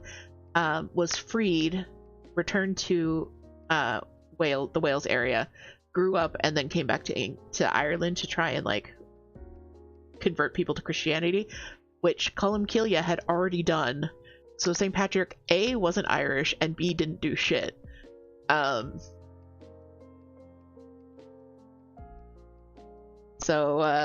but here, this is how you say Happy St. Patrick's Day in Irish. It's La Féile Fadrig Sonagaiv. La Féile Fadrig Sonagaiv. But the snakes, DH, he saved them from... There have never been snakes in Ireland. Snakes are not native to Ireland. Also, it was supposed to be a metaphor for the pagans, but he also didn't do that, so, like... You sound in pain right now, DH. Dude's like, no, there were. Oh, why do you do this to me every year? Dude said, this is my favorite yearly rage bait. It's actually, okay, bringing it back to linguistics is actually really interesting because, saying the word for snow in Scottish Gaelic. Also, hi, Muffin. I don't know if I said hi. But linguistically, you can actually track the spread of Christianity through the Celtic countries based on place names.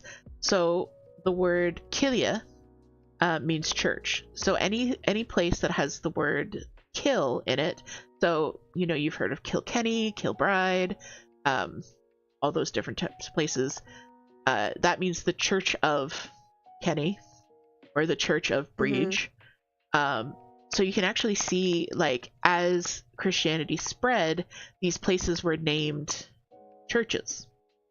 And so you would think that, like, Christianity would start here in England, because you would think it would start here in England and then kind of like spread out like that, right? It doesn't. It starts here in the south of England, and then it goes over to Wales, down to the south of Ireland, up through Ireland, over to the top of Scotland, down through Scotland to the rest of England. That's how Christianity was spread. It went in a big circle. That is really interesting. The last place in England to fully convert is actually it's actually a small island. It's either in the English Channel or very close to the English Channel, but it's almost the most southern point of Britain, and it was the last place to be converted. That is really cool. All right. Thank you for the hydrate, Toot. And thank you so much for the race up, Beyonce. Thank you, thank you. Let me pull out. Ooh, Anna says that the thread that that she gave you is Superwash Blueface Leicester. Oh, I love BFL. And 45% silk. Moon, that must be so soft. It is very soft. It is so super soft. And BFL I really look is forward my to using favorite. it. I just need to get the material for it. And I'm bad at that. I have a hat that I stitched out of 100% BFL. I cannot find it after the move. We lost like a tote somewhere. I don't know where it is. I don't know if it's under a bed, but it has all of our winter stuff in it, like all of our mitts and hats and things like that, including all of my hand knits. And I still haven't found it since the move. Aw. Right here. I pulled out the Book of Support. So we'll look for Beyonce's Little Dragon, which is a small orange guy. Small wings. Small guy, small wings. Yes, thank you so much, Beyonce.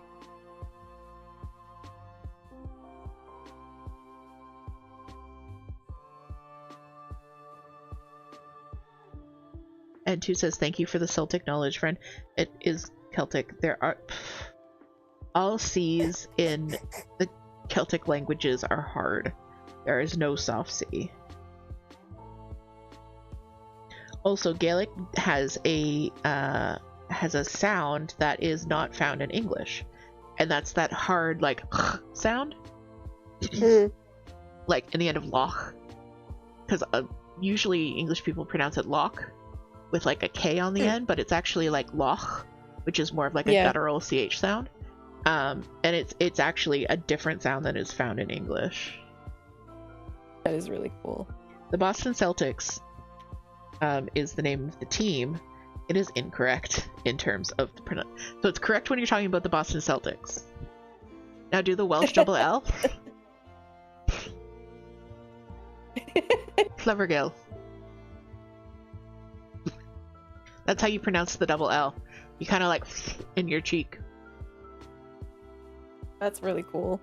Yeah. I love learning about consonants and vowels that don't exist in like certain languages. Yeah. What I like about Welsh is that the W is most often a W. Like it's a double U sound. Like it makes the ooh. That's funny. Yeah. That's actually a vowel. Yeah, like that's why you'll see a lot of Welsh words that don't look like they have any vowels in them because they have a W. Like kuru is the word for beer, and it's CWRW. Oh, that makes sense, yeah. Yeah. Yeah, so like a lot of people must be like, how do you read that? And it's like, yeah. And that's the thing about the Celtic languages, they're very regular. There are very few exceptions to the pronunciation rules, but because the pronunciation rules are so un-English, a lot of people think that it's like really hard to pronounce. Yeah, and it probably has to do with the fact that like we use the same alphabet for the most part, but that different sounds are associated with different letters. Yeah. Which is what can be so confusing. Thank you, Muffin. I Like, actually... Oh, sorry. Go ahead. No, go ahead. I was just going to say, I actually studied Welsh in college. Just for a year, unfortunately, was all the chance I had. But I remember very little of it. I remember a few songs, a few rhymes.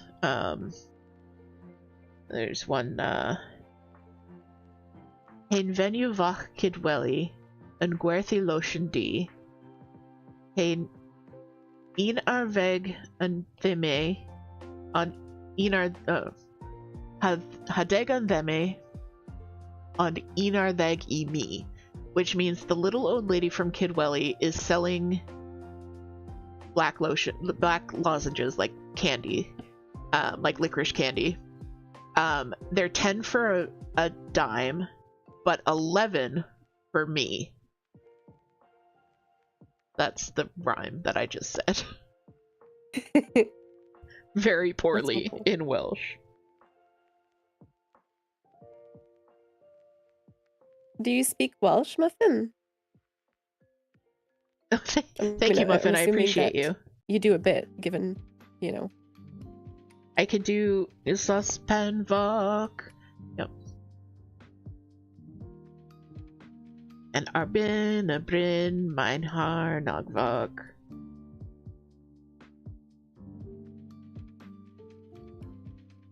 If you look deep enough on the internet, there is a video of me singing in Welsh. There's 2 videos of me singing in Welsh, but you'll never find them. Thanks, Muffin. And Anna says, I'm reading Babel by R.F. Kuang, and it's so good. I don't know if anybody's read it. I haven't heard of it, and I actually don't know if it's Babel or Babel. It's Babel. And I mean, in English anyway, it's Babel. I haven't heard of that one. I've heard the author's name before. Apparently they're quite good. But I don't read anymore. Don't read for fun.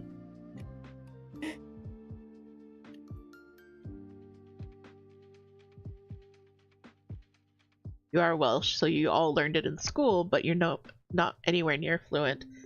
Yeah, which is too bad.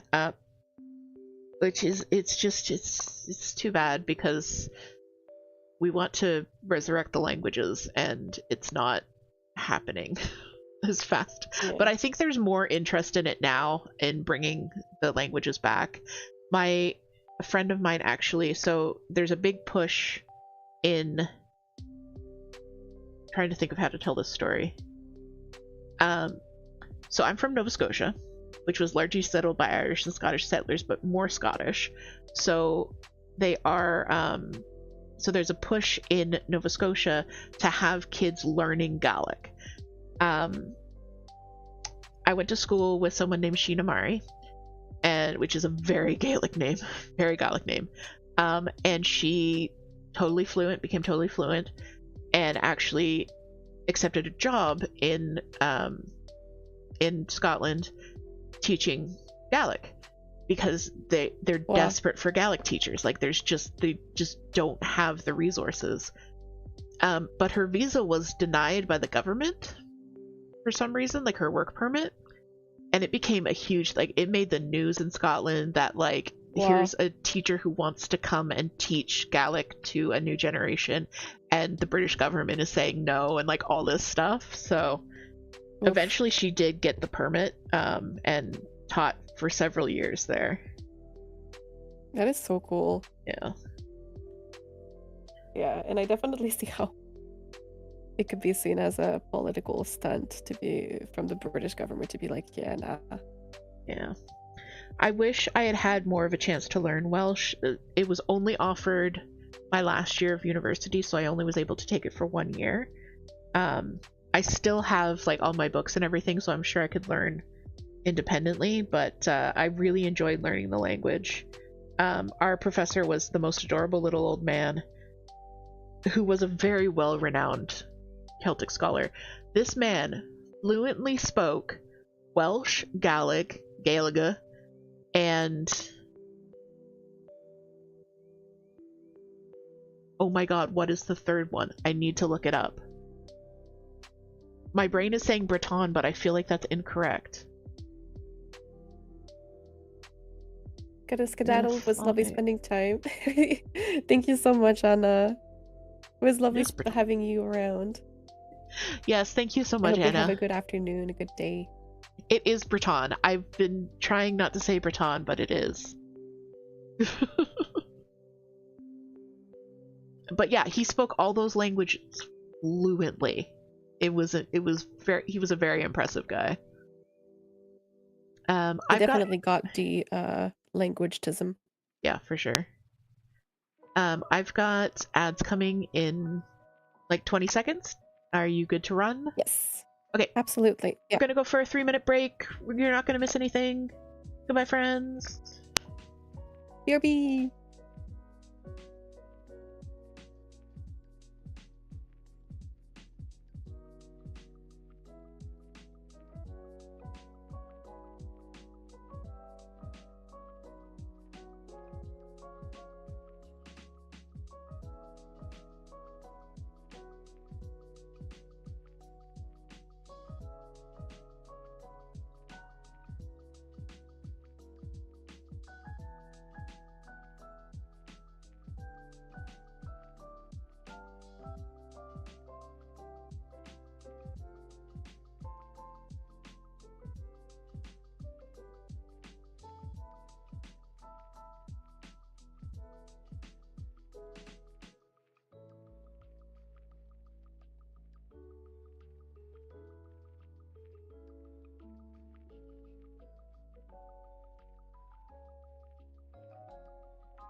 Welcome back from break, everyone. We had a good little break there. Did some stretching. I was planning on starting a new thread during break and then completely spaced out and forgot, so.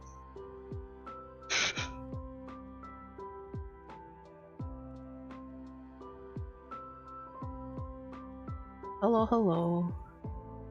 Hi, hi. Hey. I love learning about your Celtic knowledge so very much. Thank you. Because yeah, like most of my linguistic knowledge comes from my studies, which were in English and French, and I did learn other languages and do a bit of like historical linguistics, but that's definitely like a blind spot in my linguistic knowledge, so it's always really interesting. I'm glad you find it interesting, because my tism did definitely evolve to the Gaelic tism. Yes. There's a lovely TikTok account that Toot keeps sending me. I can't remember the name of it, but it's a Scottish guy, and he does a lot on folklore and linguistics and history and language and stuff. He's a great source. I wish I knew the name, but I will probably share him in the server later. But I love the way he always ends his videos. He goes, because, you know, usually people say, like, follow me for more. He goes, follow me, I know the way. And I just, I love that. That is a very good hand. Yeah. But so the university that I went to has a Celtic Studies department, which is very rare in North America. The only other university that has a Celtic Studies department is Harvard. And oh, wow. One of my friends ended up going there after to get her master's and then her PhD. She's published a couple of books now, and I'm very proud of her. So we had a Celtic Studies department, so that's what my degree is actually in. Like, it's not in history or language or linguistics, it's in Celtic Studies. But our library had a special Celtic collection, which was like a side room of the library, and it was the coolest little place because it was like all these on the shelves where you could actually reach stuff. There were, you know, romance novels or like adventure novels written in the early 1800s, written and published in the early 1800s about life in Scotland. Or there was an herbal from the 1700s that I could just like access, and it was so cool. And it was just this little tiny room. Like, when you think of an old library, it's kind of exactly that. It was a little tiny room with one little table in the middle, and the shelves went all the way up to this high ceiling, and there was a special cage with all the really old books. And like there's a giant painting on one wall of like a Highland lord. That was my favorite place in the library.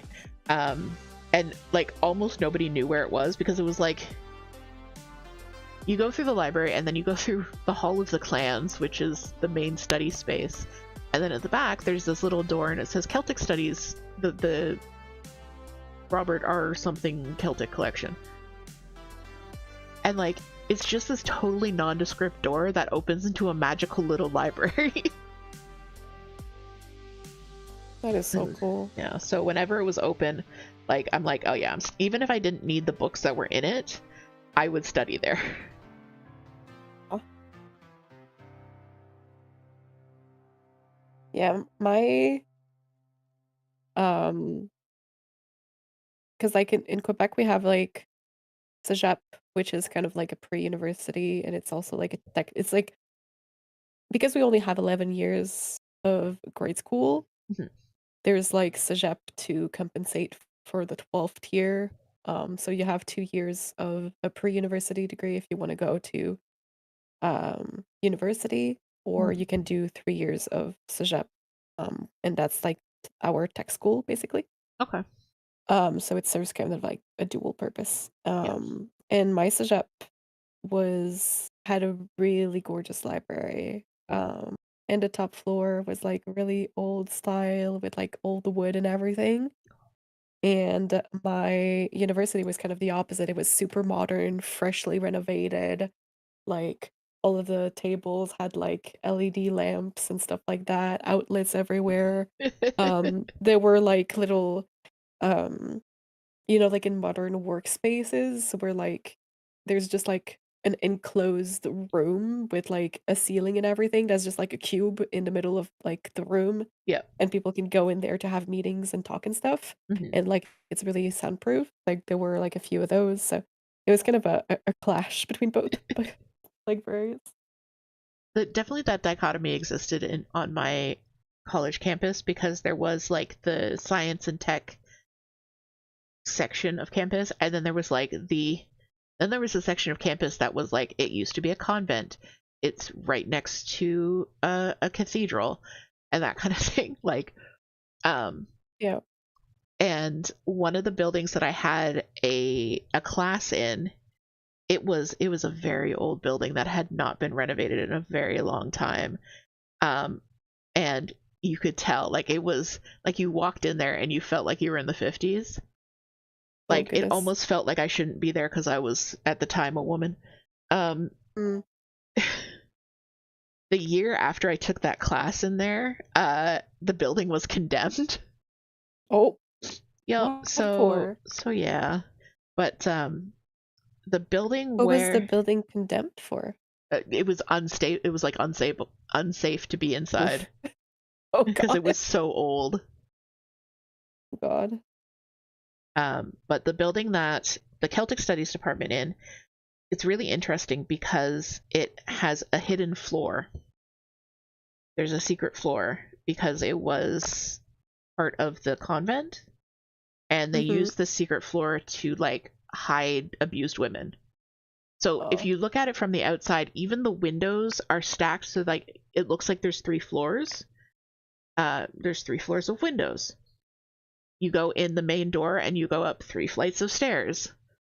You go in the back door and you go up 3 flights of stairs. You go up to the top floor, to like go in the main door up to the top floor, to the back of the top floor, down a side stairwell, and there's a door off the stairwell, completely unmarked, that goes into this other floor that's like, My the God. ceilings are really low, and it just feels like you're in like a little like nook. And it wasn't Oh. like, it didn't go the full length of the building. It was just like maybe 2 or 3 rooms that were completely hidden from the outside. It That was is very so cool. cool and a bit Yeah. spooky. Yeah, it is. And actually, one professor had their office there, and it was the creative writing Oh my professor. God. That is hilarious. Of Right? course they would. Gardens, apparently winter has finally arrived. It's snowing a lot more today than yesterday. Oh, Yeah. I don't, I can't see if it's snowing outside because it's just blinding white because it snowed yesterday. Yeah, so you've got Um, the snow blindness on. Gigi whacked my yeah, camera. Now I need to it's not quite where it was. GG boy. Yeah. Gigi has just been like saying for 2 hours, like, pay attention to me, father. Yep. And Muffin says, my first college was a building from the 1800s and it had a beautiful library. They demolished the campus and built flats. Oh, Oh. that's such a shame. Yeah, my Yeah. university had like a downtown campus and then a campus that you could take a shuttle to that I was like more to the west of the city.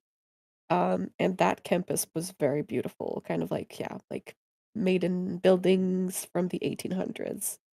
Um, but everything downtown was very modern. The oldest building was probably from the 70s, and would kind of always make fun of it.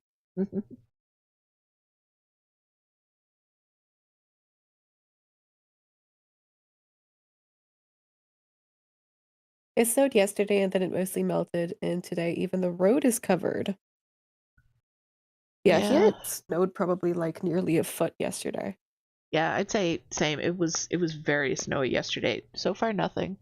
But a storm. I think we're due for storms, so be interesting.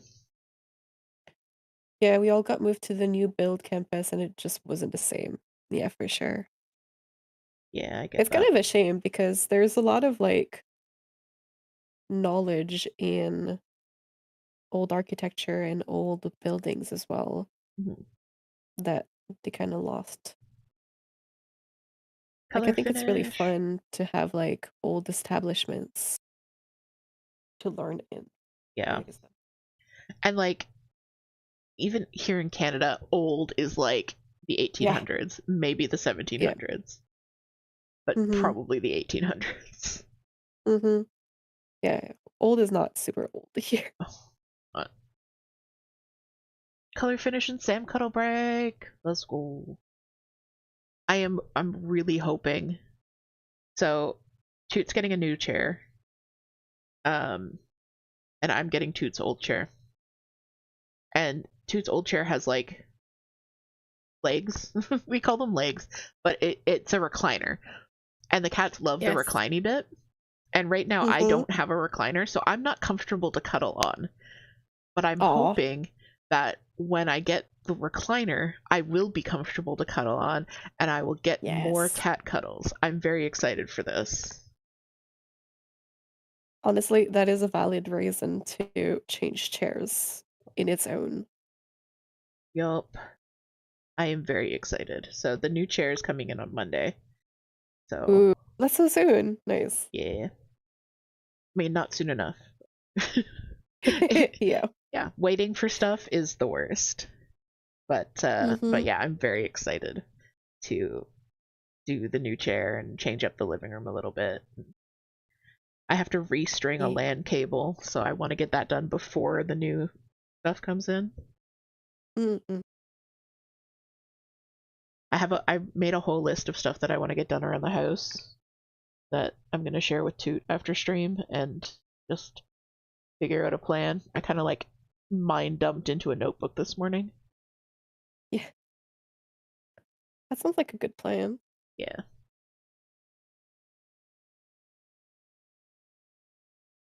But yeah, for sure. Curtains. Old is still new. Yep, it's all relative.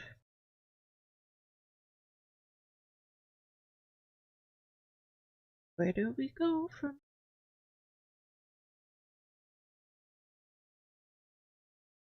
I finished outlining my moth wings. Nice. So now you can fill it. I can I fill it, but I have miscounted. to fill it very carefully. Doing Yes. doing the patterns in the negative space has been much more difficult than I thought it would be. Yeah, I feel like when you're like filling a space that you have to jump stitches, that's more difficult to me than like doing outlines or doing lines that like you have decreases in and stuff like that. Because Yeah, it's like my brain falls into fill mode, but then I have to keep reminding myself that like, oh no, I need to check where I need to jump and stuff like that. yeah, for sure. And also because I'm using variegated floss, I'm not Yeah. following like a linear stitch path because Mm-hmm. I don't want it to look stripy. So I'm trying to like cluster my Mm. stitches. Oh, Um, yeah, that makes sense. yeah. Like even doing the outline, I'm taking a bit of a risk that the outline will stand out, but Mm. it helps my brain so much. So do it. I hadn't even thought about that, but that's a really good point. Like you have to, when you're using a variegated thread, you have to think about how you want the color to pool. Yeah, and like this is only a very subtle variegation. Like you guys can't Mm-hmm. see very much of a variegation there. On my witch piece, which is Mm-hmm. this one, like you can see that there are significant pools of color, and a lot of those were Yeah. planned. Um, like I went, okay, I'm starting to stitch with green. I'm gonna go stitch near these green stitches over here. So none of this was done. If I had done this in a linear fashion, it would look very stripy. But I was very Yeah, deliberate with the stitches, and even in the moons, that I is tried to really get a little cool. bit of curvature. Let's see, Yeah, I hadn't even thought about that, but yeah. Also, the dye bled like a lot. yeah. which I kind of like for this piece, honestly. Yeah, it does look really good. Yeah. It gives a really interesting effect. Yeah. I'm It gonna finish definitely this into a looks witchy. tarot pouch. Ooh, I really Yeah. like that. Yeah, I was talking to Tracy from Wrought Iron Stitching because she's a sewist and knows more about finishing stuff than I do. About like the best way to go about it. So I'm gonna do that. It's a very simple pouch, I think, with a drawstring.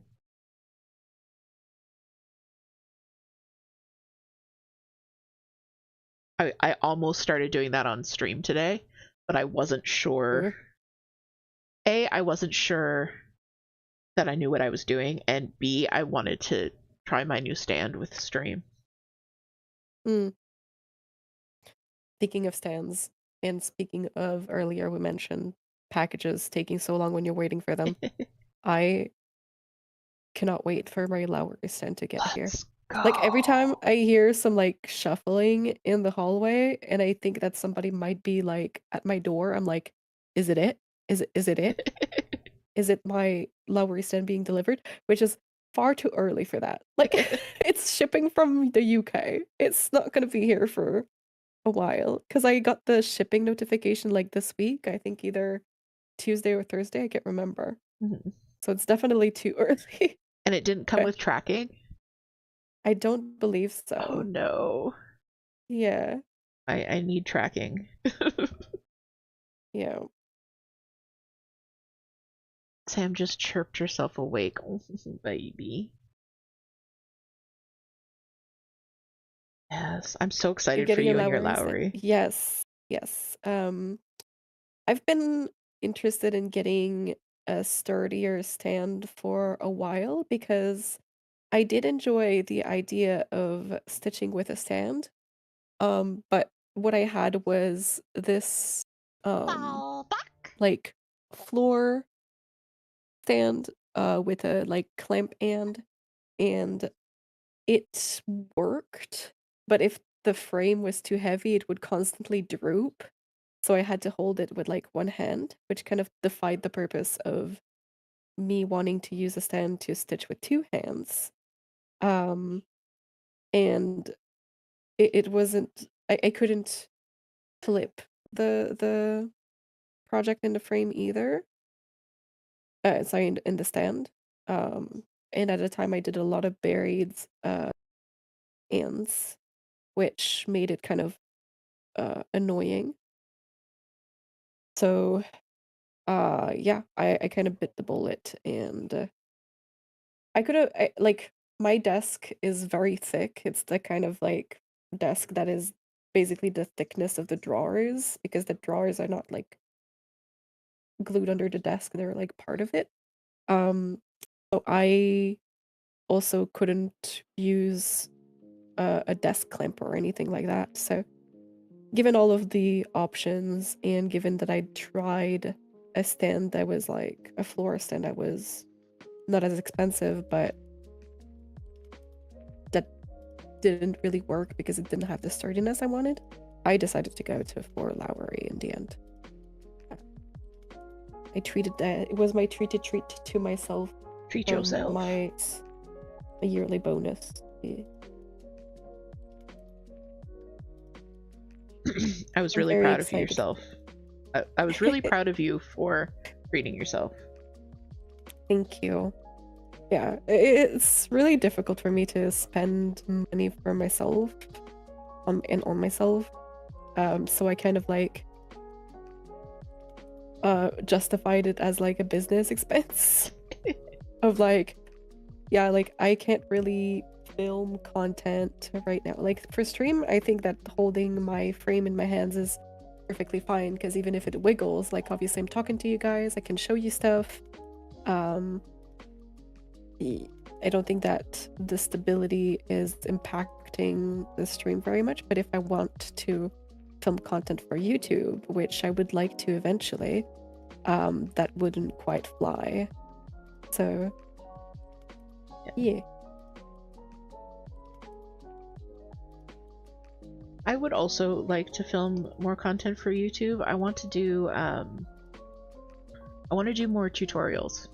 Like, I don't think I would be able to keep up with a regular floss tube, but I would like to do some more tutorials and to clean up some of my older tutorials that I didn't like. Now I know more about filming and editing, so I would like to redo those. Thank you for the hydrate too. And floss tuber moon when? Oof. I don't know if I will ever do floss tubes. I think that I would really enjoy doing some Stitch With Me videos or Stitch With Me content.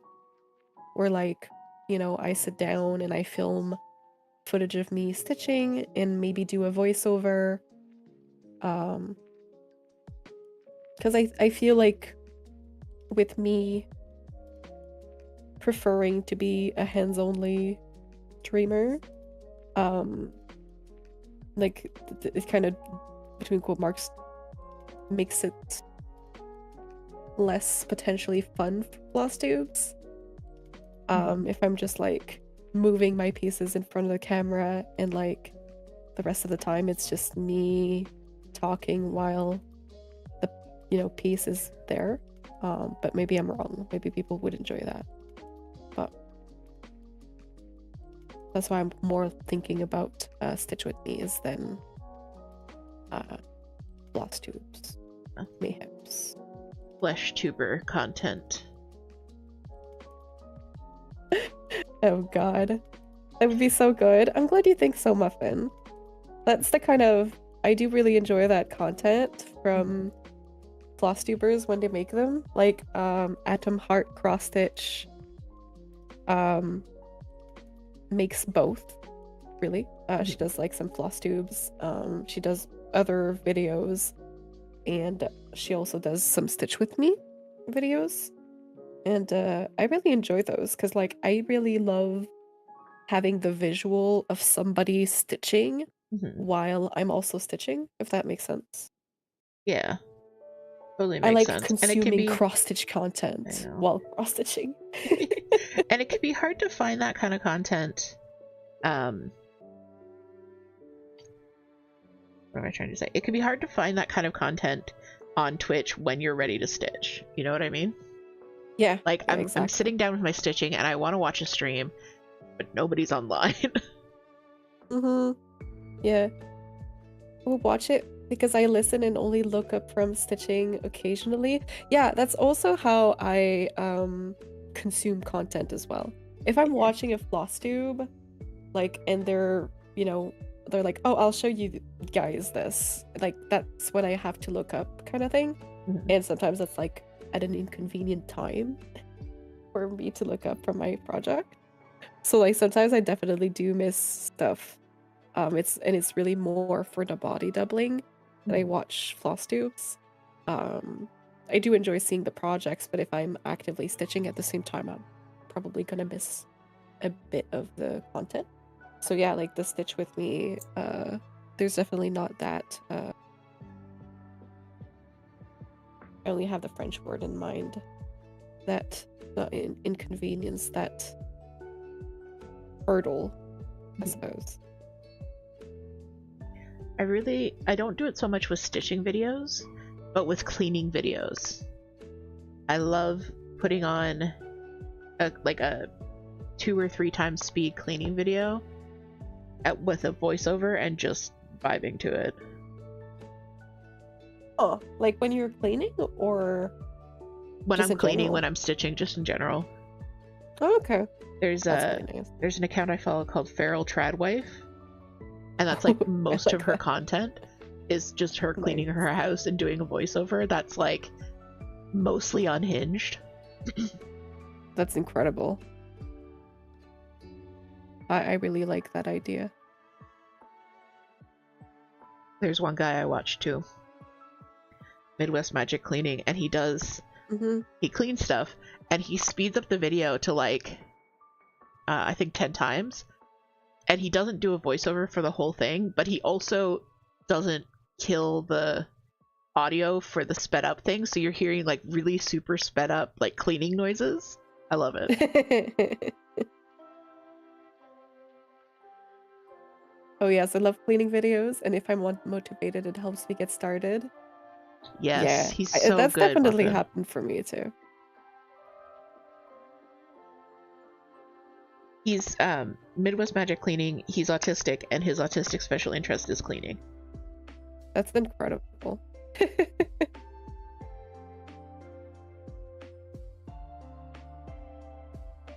I was telling Toot the other day, I miss cleaning. No, I miss being able to do like an ADHD clean like I used to do, where I just balls to the wall clean everything in sight for like 2 hours. I miss being able to do that. But I've got my list today, so hopefully I can get some stuff looking a little bit better. But yeah, like I miss being able to clean like that. Yeah, I get it, but at the same time, I don't know about you, but like whenever I still do those ADHD runs of cleaning, I'm kind of like exhausted afterwards. It's like, oh yeah, I accidentally use up all of my spoons, and it's like, oh, well, there goes the rest of the day. Yeah, that's very true. So, I would do that as well. yeah. So I think it's okay to pace yourself and have a to-do list, and it's okay to miss the past, but it's definitely better to pace yourself sometimes. Oh yeah, for sure. Yeah, learning pacing has been a struggle for me, for sure. It's because it's hard to find the balance of what you can do, what you want to do, and what you think you can do. Like it's just there's a balance there, and it's hard to find the right one. Yeah, because I definitely feel you, Muffin. Yeah, because like I'm not equating it to your situation, just transmitting that I relate, because I have since I've had like a chronic sinusitis since basically October, that's taking a lot of energy, and like not being able to have like full nights of sleep definitely like is taking a toll on my body, and things do take a bit more energy than they used to, because I also have asthma apparently now, so it's just a bit of figuring out like what takes a lot of energy, and trying to pace myself as well, so I can still, you know, like not spend all of my spoons on one thing, and and that's been difficult. Yeah,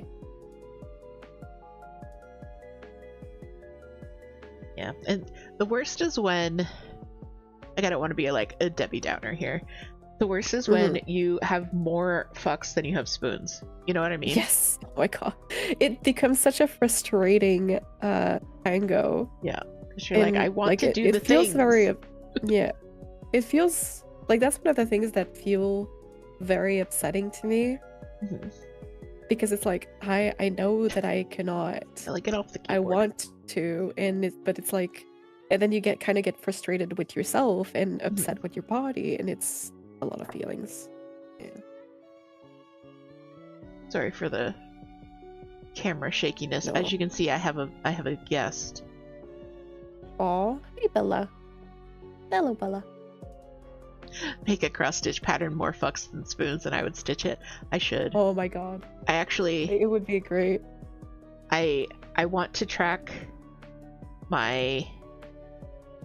I want to track my fucks and spoons, like just to see if there's correlations with anything. So I actually labeled like my little graph fucks and spoons, so I can say, that's like, incredible. I have this many fucks in the morning, I have this many fucks in the evening. I really like that. Yeah. I've been meaning to track like kind of how much how ADHD I am, basically. Like how intense the ADHD symptoms are on a given day, like in the morning and the afternoon. Because I know there's a few things that definitely like affect me. For example, who would have thought, but eating. Yeah, exactly. Eating like at regular like meal times really helps me be able to focus and also keep a stable mood, because like yeah, if I don't have the energy, I just like start ping-ponging everywhere, and that kind of like leads to anxiety a lot of the time. So I notice that when I eat regularly, like when I have a breakfast, a lunch, and a dinner, it's much easier to regulate, essentially. Yeah. So that I know, and I kind of learned from noticing how poorly I'm doing when I've skipped meals. Yeah. But I think that I'm sure there's like other things that I would notice as well from tracking it. Yeah, I like, and that's the thing. Toot, I was talking about my frustration with this, and I was going to like do some research, and Toot suggested doing a tracker, long form journal, and I was like, that is brilliant. So I set it up this morning. Did you want to see it? Yes, absolutely. Okay, so this is my little spread. It's just for the second half of March. But I have spoons and fucks, and so in the morning it's a blue dot, in the evening it's a brown dot, and then I'm gonna connect the lines so I can see trends. Yes, I love spoons, fucks, that. migraine. So it's like a, hang on, sorry, Bella's on my keyboard again. Bella. Okay. So it's like a 1 to 5 scale, so I was low on fucks and low on spoons today, but and then same for migraine, a 1 to 5 scale if I have one, and then this is just if it happened, I mark it off faint, seizure, and then how many minutes I did on the walk pad, and then tracking Shark Week as well. So yeah, That just is a really simple little nice. tracker. I might actually steal that from you. Yeah, and I figure if I'm not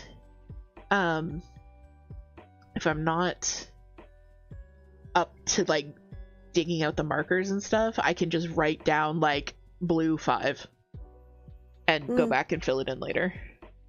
Yeah, that's a really good idea. I really like that. Thank you for sharing. Yeah. And too, that is so Sam. Sam.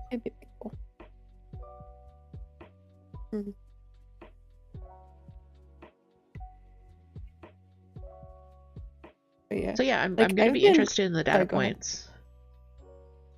Sorry, what did you say? I'm gonna be interested to see the data points. Yes, data. And also collecting like you said, like ADHD moments, like what's affecting. It's like, okay, I did this ADHD thing, like I forgot this for the 47th time. Yeah. What factors went into that? Yeah.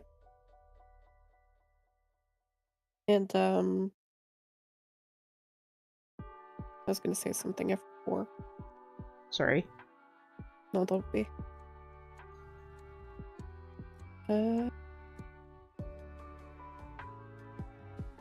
I think it's really interesting, to track symptoms and essentially see what gives us energy, see what takes away energy, etc. Yep. Because it then can lead to developing tools for ourselves, which can be great. Exactly.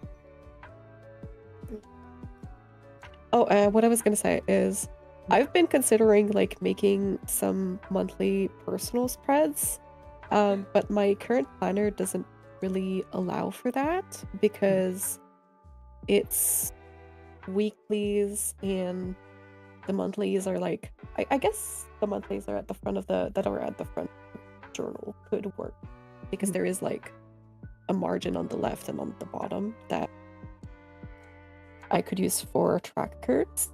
I hadn't thought about that actually. I was just thinking about how there's no like monthly page before the 4 weeks kind of thing. So maybe that'd be nice to do there. You could get extra rings and make yeah, exactly what Toot said. More planners. Oh goodness. Irina, I mean, thank you so much for the follow. Welcome, Dane. But I do have a tab that I don't know what to do with in my current planner, like in my cross-stitch journal. Yeah. So that could easily go in there. I just grabbed a blank notebook. This is the notebook. It's a dot grid, but they're like little crosses. They're not really dots. I got this from Redbubble. Guys, Redbubble makes the best notebooks. The dot grid, or it's called Graph. The Graph notebooks from Redbubble, they're a little bit pricey. Like if you order several of them, you get a discount. They're amazing. They've got a really sturdy coil, so you can like lay them flat or flip them around. And then, of course, you can find a billion different designs. This is my Five Nights at Freddy's one, which is so cute. I might look into that. Yeah. Because, like, you can find designs for pretty much anything. Yeah. Consider you enabled. Excellent. Nice. But yeah, the planner, the disc bound planner that I got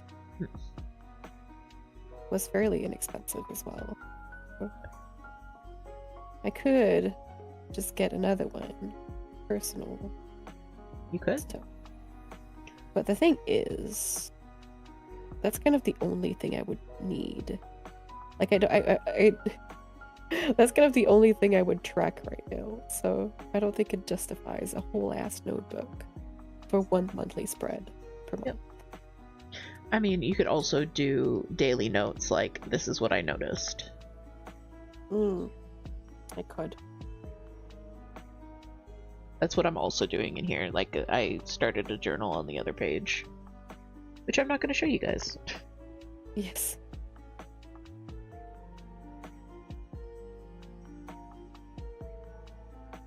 Alright, question has nothing to do with what we were just talking about. Do you ever, like, get associations with certain things and certain projects? Like, for example, right now I'm stitching on this.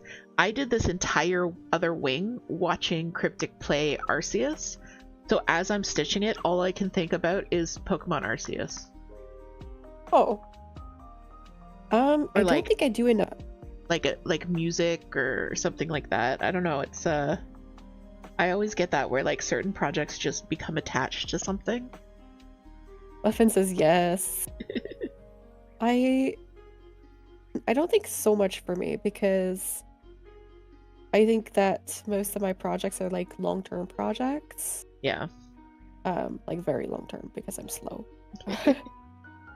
So we all go at our own pace. Yeah, so I think like if it was like maybe a shorter project or a smaller project, then I did most of it or a lot of it like during a certain thing or watching a certain thing, listening to a certain thing, then probably.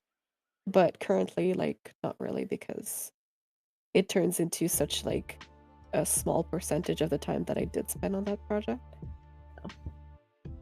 Muffin says I avoid certain vibes for certain pieces, like I don't want to watch horror while stitching a burst sampler.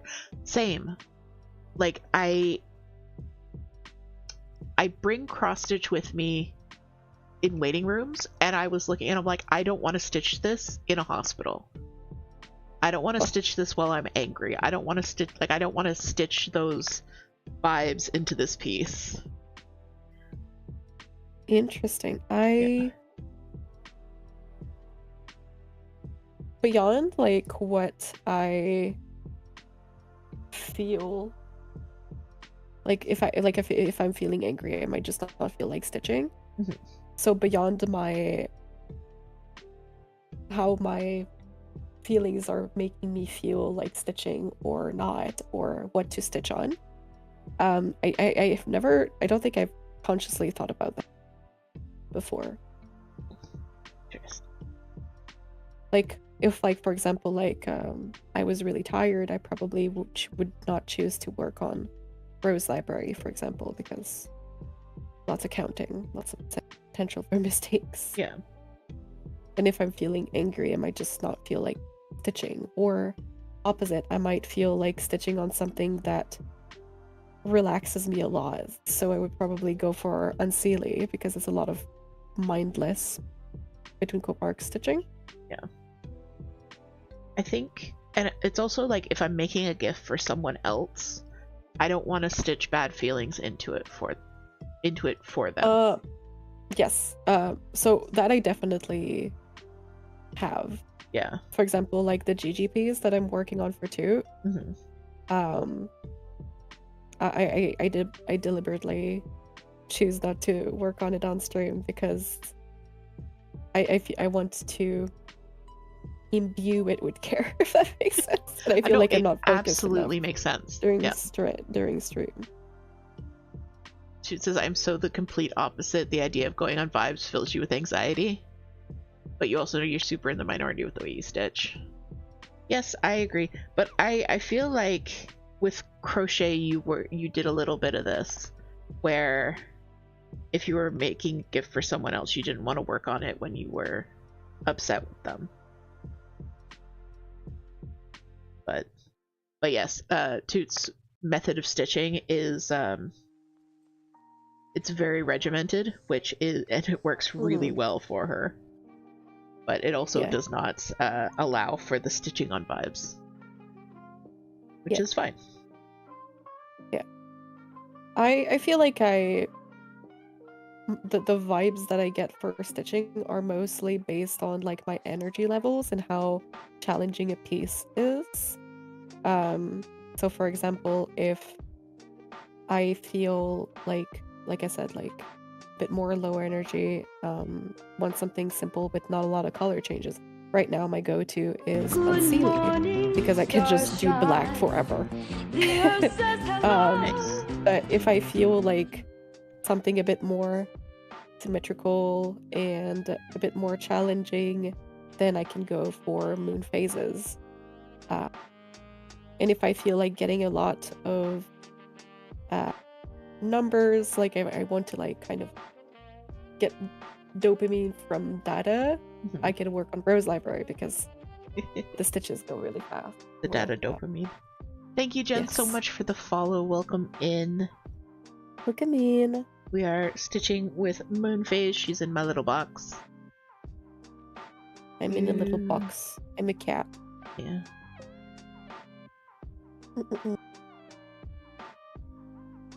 But yeah, like I feel like we're definitely putting a bit of ourselves into each of our stitches. And yeah, there are certain things that I don't want to do in certain frames of mind. And yeah. Thank you for the shout out, Toot. Thank you. If a piece is in the naughty corner, I might pull it out to fix/frog when I'm watching happy content, like this stream. It fixes the vibes on the piece so I can continue to work on it. Oh, yeah, I've definitely had that, where like, if I needed to do something that felt frustrating, like frogging a lot, or like having to rework a part of a pattern because I made a mistake and I want to fudge it, it definitely helps to do it while body doubling, essentially, for me. Because like, it helps me not focus on like the frustration, if that makes sense. I knew that Moon was the cat. Yes. I just saw the title. Yes.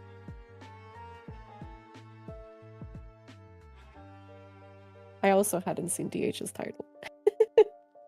No, it was really weird. I had put, because OBS, if I try and like do the tagging you in OBS, it doesn't work. So in OBS I had put sugar cereal and coffee with, and then just not anything, and then I went in my stream manager and put @moonphased, and it erased the @moonphased.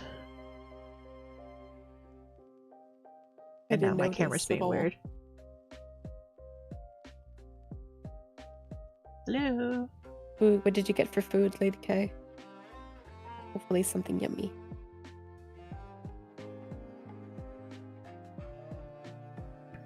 Oh. My phone is dying. Oh no. Well, it is about 10 minutes until we end stream. Yep. Alright. Yep. For some reason, it wasn't charging fast enough to keep up with... The drain? Yeah. Drain. It was too bad. Alright. Well then.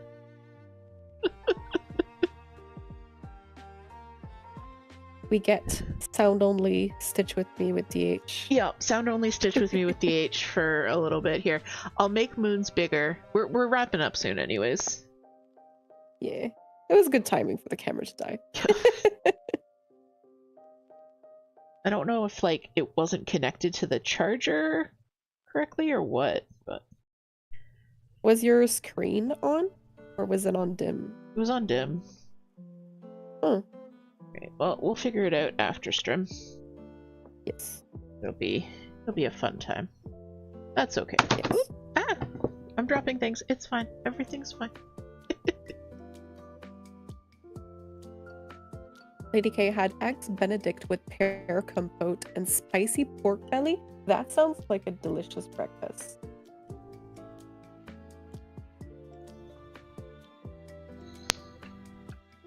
Spicy pork belly.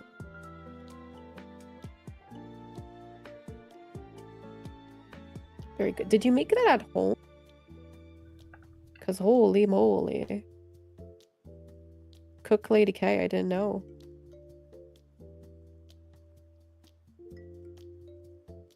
That's amazing. I'm also craving pizza. Unfortunately, we are broke boys until Sunday. Yes. Ordered it. Let's see. Yes, yesterday, I keep getting this fucking ad from Pizza guys. It's like for their new volcano dip. Oh They my basically God. like make like a round like volcano receptacle in the center of the pizza, and then they put like sauce in that and they cover it with cheese alongside the rest of the pizza, and then you can dip your pizza in the cheesy In volcano. the cheesy garlic volcano. Yes. I want it so bad. I know I want it so bad, but I never had pizza, I don't think, if I remember anyways. But Toot and DH were telling me that it's not good. It's you know, very low tier pizza, D tier pizza. It's So cafeteria pizza. It's I'm out, I'm busy, I have no other choice, and it's their pizza. Like, you don't choose to go to Pizza chooses you. so yeah, I was like, okay, I really want that, you know, I want the experience of dipping pizza in sauce right now. And then my brain was like, Domino's does that. Domino's gives you little cups of sauce that you can dip your pizza in. Yep. So I looked it up yesterday, and I hadn't had Domino's since my like early 20s, because like Domino's for me was like an early 20s thing because there wasn't any in my hometown, so I wasn't familiar with it. I didn't even know we had any in Canada for like the longest time. And then my boyfriend at that time lived in a different city than me, and when we ordered pizza, we ordered Domino's, and that's when I discovered Domino's and the joy of dipping pizza in the creamy garlic sauce. Oh I my God. love me some creamy garlic sauce. And so yesterday I just, you know, my brain was like, Domino's has creamy garlic sauce, Moon. And I was like, brain, you're fucking right, and you're a genius. Let me Google if we can get delivery from Domino's here, which we can. And they had like an insane coupon for like a large 7 toppings pizza for $14. That was like, we are being greedy tonight, and I am getting a large pizza to myself, and Commander got a large pizza to himself. Yes. And we got sauces, and we have leftovers, and I'm so excited to have them. Yeah, Domino's is fantastic. That's our go-to for pizza is Domino's. I love their like stuffed cheesy bread. Oh, they have one that's bacon and jalapeno stuffed cheesy bread. It is so good. Yeah, I saw those. I tried for the first time the like Cinedust thingies. Mhm. Kind of disappointed Oh, that's because too bad. the icing is not good. Oh. It kind of tastes like cardboard. I Oof. won't lie. But it was pizza dough with like cinnamon sugar sprinkled on top, and Mhm. I don't know if they're all like that, but mine, most of the sugar and cinnamon were like at the bottom and like not much on the dough. I was like, well, Ooh. but the rest was really good. Muffin just got a Domino's here in my town a few years ago. Nice. Nice. Sometimes you just gotta eat. Exactly, Lady K. Lady K said that if they could cook like that, they would do cooking streams. Yup. Yes. And see, the thing about Pizza is the pizza is super mid. Like, it is the definition of mid, but their sides are really good. Like, they've got like chicken, and they've got like wedges and the half moon garlic fingers. Their sides are great. The pizza is mid. So sad. It's so That's really funny. sad. But yeah, we also had the mango habanero chicken wings from Domino's yesterday. Oh, how were they? And they were good. They tasted really yummy. They were much less spicy than I expected. Yeah. How mango-y were they? Not a lot, because I like them. Yeah, because I'm not a fan of mango either, and I didn't think you were. No, I wasn't. I'm not, but they were good. Like they basically tasted kind of sweet with a bit of spice. I'm so hungry now. I am so sorry. I do love a Muffin. sweet heat. Yes, it was definitely sweet heat. Welcome in, Arcade. Hello, Arcade. Good morning to you as well. Habanero is my favorite pepper flavor, and I love me some mango. Yeah. Have you tried the Domino's habanero and mango habanero chicken wings? They also have a sauce by the same flavors, and we tried to get it, but I guess they didn't have it because they replaced it with the cheddar jalapeno, which was also good. My favorite. I really love habanero combined with a sweet thing. My actual favorite Cholula is sweet habanero, but I also have a habanero blueberry hot sauce. It's not super hot, but it is so tasty. Blueberry in a hot sauce is kind of unique. That sounds really interesting. Yeah, that's why I also have a cherry ghost pepper hot sauce, which is not as spicy as ghost pepper would lead you to believe. Like, I can actually eat it pretty comfortably. Good morning. I might have to have hot dogs and hot sauce. The earth Yes. says hello. I am looking forward to lunch now because this conversation made me remember I had pizza leftovers. It's gonna be great. Thanks for the follow, Ode to Corazon. Thank you so much. I'm so sorry to everybody who just came in though, because we're about to wrap up. Yeah. Good morning. Arcade says I haven't. I would have to go to the city for that, but that sounds phenomenal. I buy a mango habanero salsa from Mrs. Renfro's. Oh, I might have to look into that. Commander would definitely love that. Yeah. Thank you so much for the follow, Odito Corazon, as well. And thank you for the follow, Arcade. Thank you everybody for the follows. I'm at 480 now. 20 away from 500. Nice. And I had kind of like a mini goal of getting to 500 by my birthday, but I don't know. Ooh.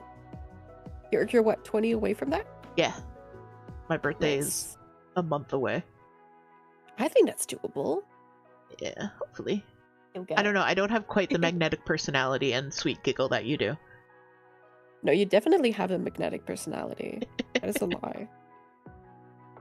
Right. You and your weird facts and everything. I love it.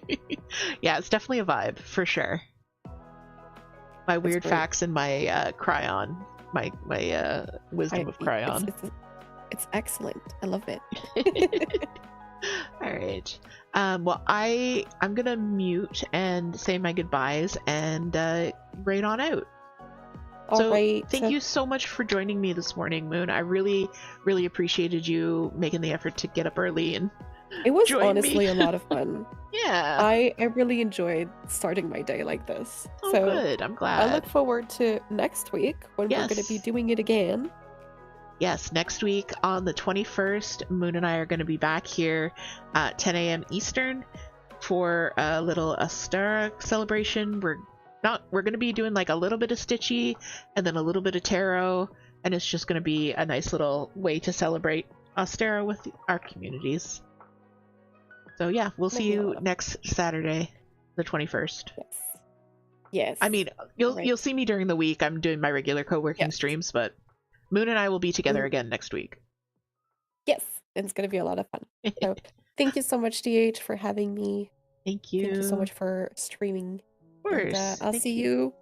We'll see you shortly. Because we're going to be raiding out very soon. We have plans. All right. Bye-bye. Bye-bye.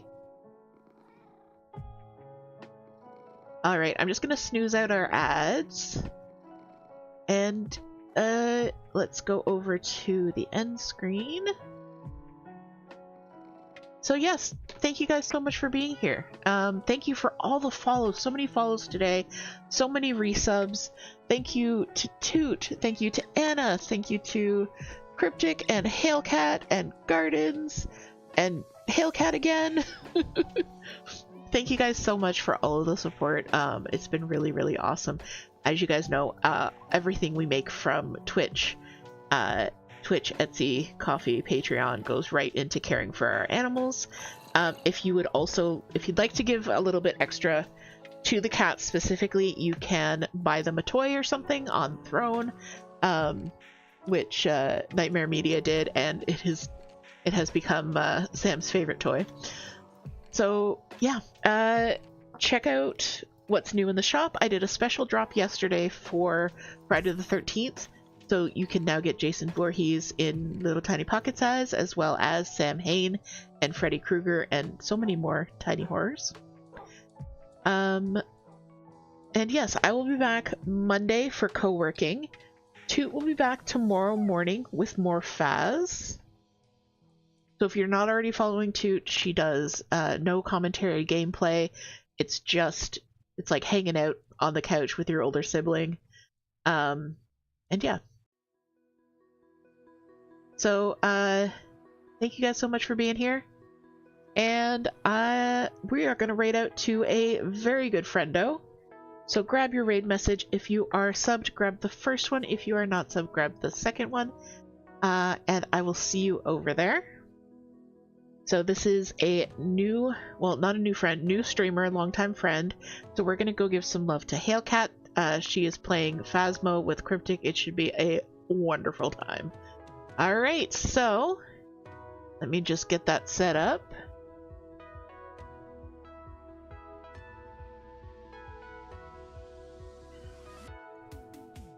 Feed.